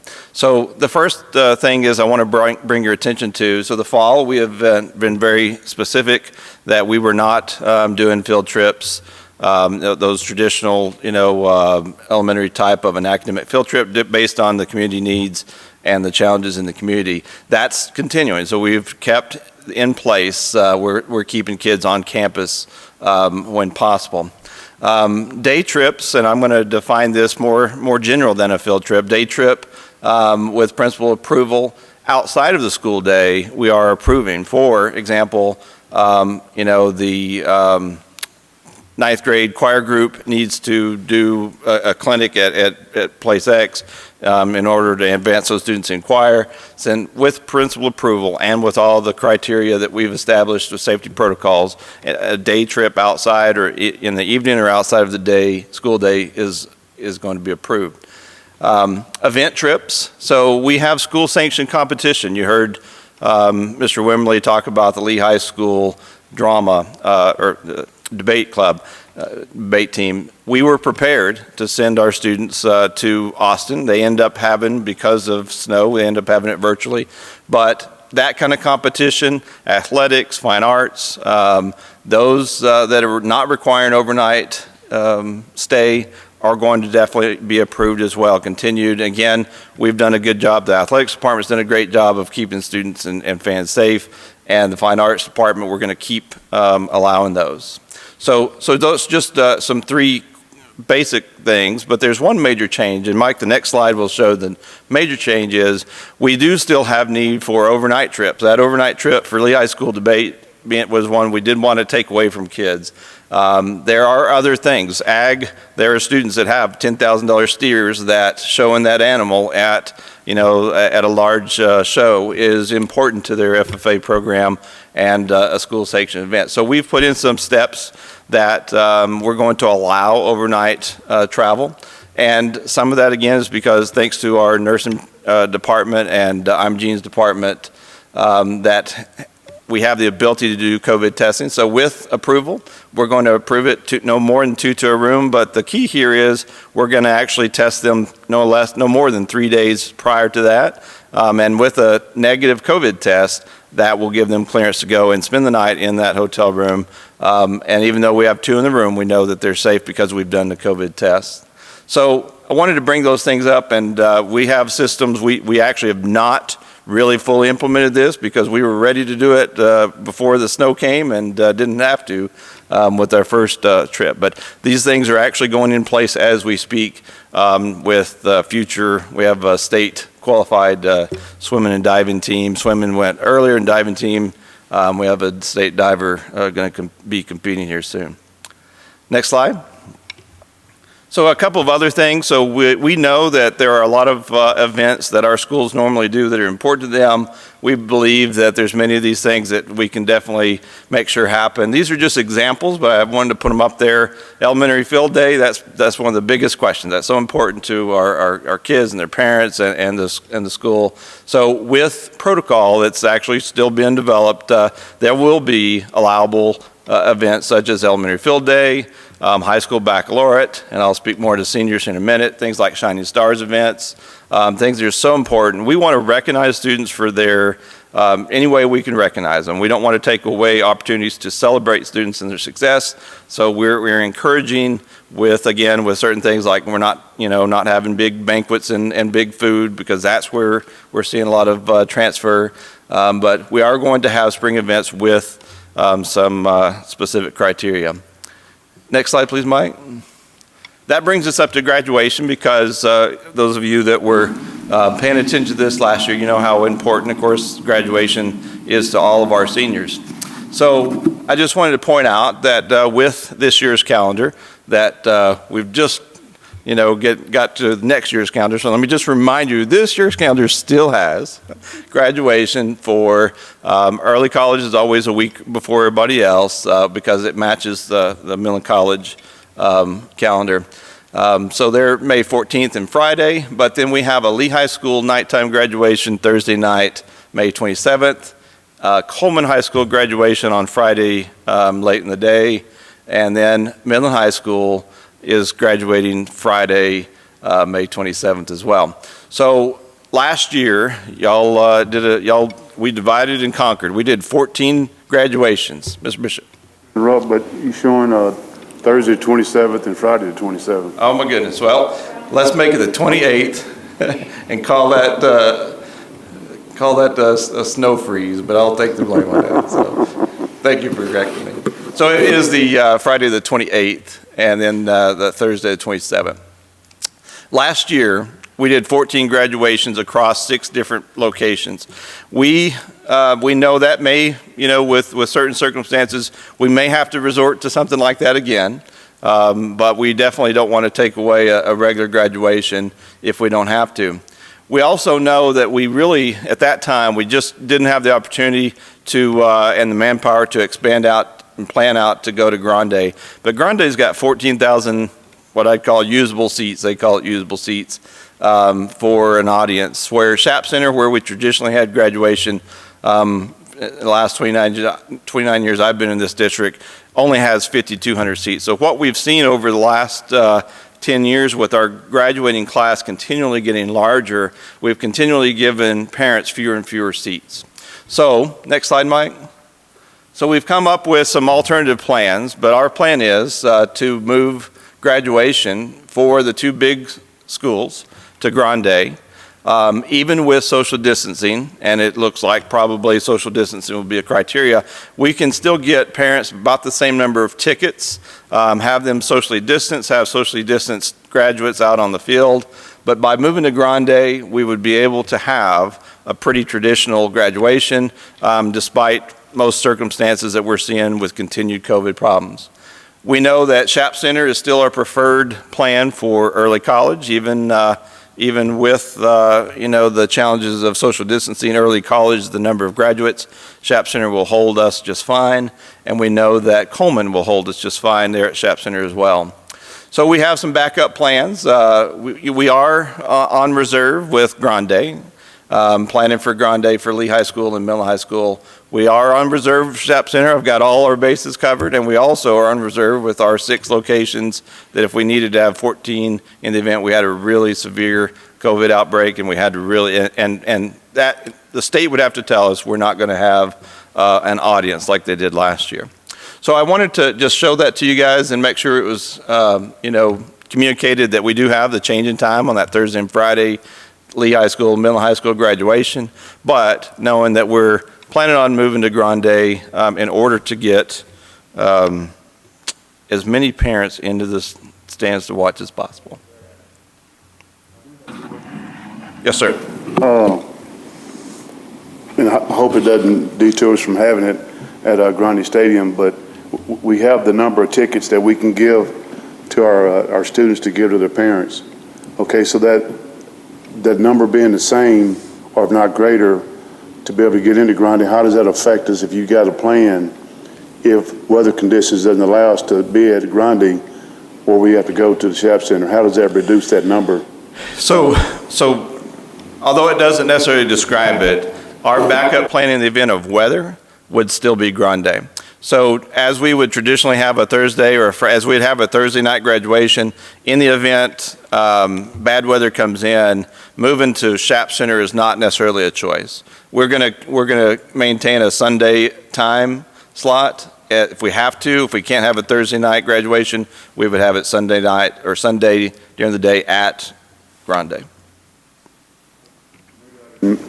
Maybe I didn't make it clear, but I guess my question is if weather permits us from having it there, if you giving out say 14,000 tickets, and then we have to go to the SHAP Center, how do you reduce that number down to 5,200? That's a fantastic question. It is our expectation that with COVID numbers that we've seen, that we won't be able to give out 14,000 tickets. It turns out that with social distancing and using the model that we did with Midland High School, Lee High School football games, 5,200, which is about it's almost exactly the same number of seats social distance at Grande as it is full at SHAP. And so the expectation right now that we're planning for will be to issue the same number of tickets to get us to that 5,200 and not try and get to the full 14,000. But as I understand, your true plan is if something happens either Thursday or Friday, still have it at Grande, you just pivot whichever one to Sunday. If we have bad weather at Grande, we would have it on another day at Grande, yes, sir. But to Mr. Bishop's point, we would not issue 14,000 tickets. That's well, I was just saying that in just an example. I mean, I'm not saying we give out 14,000, but even if you gave out the 5,200 that you're talking about as maximum, if we had to go back to the SHAP Center because of the COVID, you still can't fit 5,200 people in there because of the social distancing. Absolutely, agree. Is it correct to say that when you give out the tickets, you've settled upon the plan that you're going to use? Yes, sir. We actually do not give out tickets until the day of graduation practice. And we do that very intentionally for a lot of reasons. But we would not give out tickets until that day. We really work hard to communicate with parents on an estimated number. Sometimes we say we think we can give you 7, but then we have 30 more kids graduate, and the tightness at SHAP Center means everybody only gets 6, So there are things like that we've been doing in the past that essentially moving out of SHAP Center will keep us from having to do again. I guess this graph appears to present all these options and flexibility. The truth is that you plan on, when you pull the trigger on issuing tickets, you're going to choose one of these routes. Yes, sir. And barring some catastrophic event as opposed to a thunderstorm on a single night, you're going to stick to the plan you choose. And yes, it's hopefully going to be plan A. It is our intention to go with plan A, absolutely. And I'll plan with the weather around plan A like we would, like we've always been at Grande. In the event, really the hybrid, again, is listed there as an alternate because we want the community to know we're planning, and there logistically, we could end up with the state telling us, a severe outbreak, you cannot have an audience again. I don't expect that to happen. And there could be a tornado that, God forbid, obliterates Grande. Yes, sir. But barring those circumstances, something along those lines, you're planning on plan A. Yes, okay, sir. I would just like to say that I really appreciate that, and I'm excited for our families to be at Grande because I think it's going to be a good atmosphere, and maybe we end up loving it, So we've been this close to pulling the trigger for the last couple of years. There's a lot of logistical challenges that I'll give credit to procurement and their support and been able to get. Really, it's all about seating and stage. If you can get chairs out there, we can put people in the stands much easier than we can actually, have kids on the sitting through a 2-hour event, 700 of them. They got to sit somewhere, and so procurement's helped us get that. So thank you. Mr. Horner, I want to ask you one question going back to the travel update. Your slide addressed intrastate travel. The choir at Lee High School, I know, has a trip planned July 5th through the 10th to go into Washington, D.C. They've been fundraising for it. Is there any discussion about interstate travel? So we will definitely have to put that on the table. And the fact is, out of our practice and procedures, and I'll work with Dr. Ramsey, but out-of-state travel has required board approval in advance, in the past. And I realize we have a new director there that we're working with on some policies and procedures. It is possible, given if we continue the certain practices, that it could be something we can consider. I won't take it off the table, but we have we have said, since July, that we were not going to out-of-state trips. So that is out-of-state trip. We'll definitely have to have that conversation. And if Dr. Ramsey and the board is in agreement, we can sure make that happen. Thank you. Uber Eats works well in Washington, D.C. I just want to mention that. It is certainly not a hot spot right now compared to some others, not current politics included. So, any other questions for Mr. Horner? Thank you, Mr. Horner. Thank you, Mr. Murray. Okay, the next items on our agenda are item 6 in their district reports and their report only. They are online. If anyone in the audience would like to review those, you can go out there and look. But item A, Chief of Staff update. Item B, optional operations update. And item C, staffing update. We're all presented in the packet, and you can review those and follow up with any questions you have. At this time, it's now 9:02, and we will move into closed session. And in accordance with Government Code Section 551.001, Section 551.071, for the purpose of private consultation with the board's attorney on any or all subjects or matter authorized by law for the purpose of consultation with the district's attorney concerning matters on which the attorney's duty to the district under the Texas disciplinary rules of professional conduct clearly conflicts with the Texas open meetings laws. And second, Section 551.074, for the purpose of considering the appointment of employment, evaluation, reassignment, duties, discipline, or dismissal of a public officer or employee, to hear complaints or charges against a public officer employee. We do not have any action scheduled coming out of closed session, so just if you're in the audience, you will know that there won't be any other action when coming out. Thank you. The time is now 10:29. We do not have any action arising from closed session, and we are adjourned. Thank you.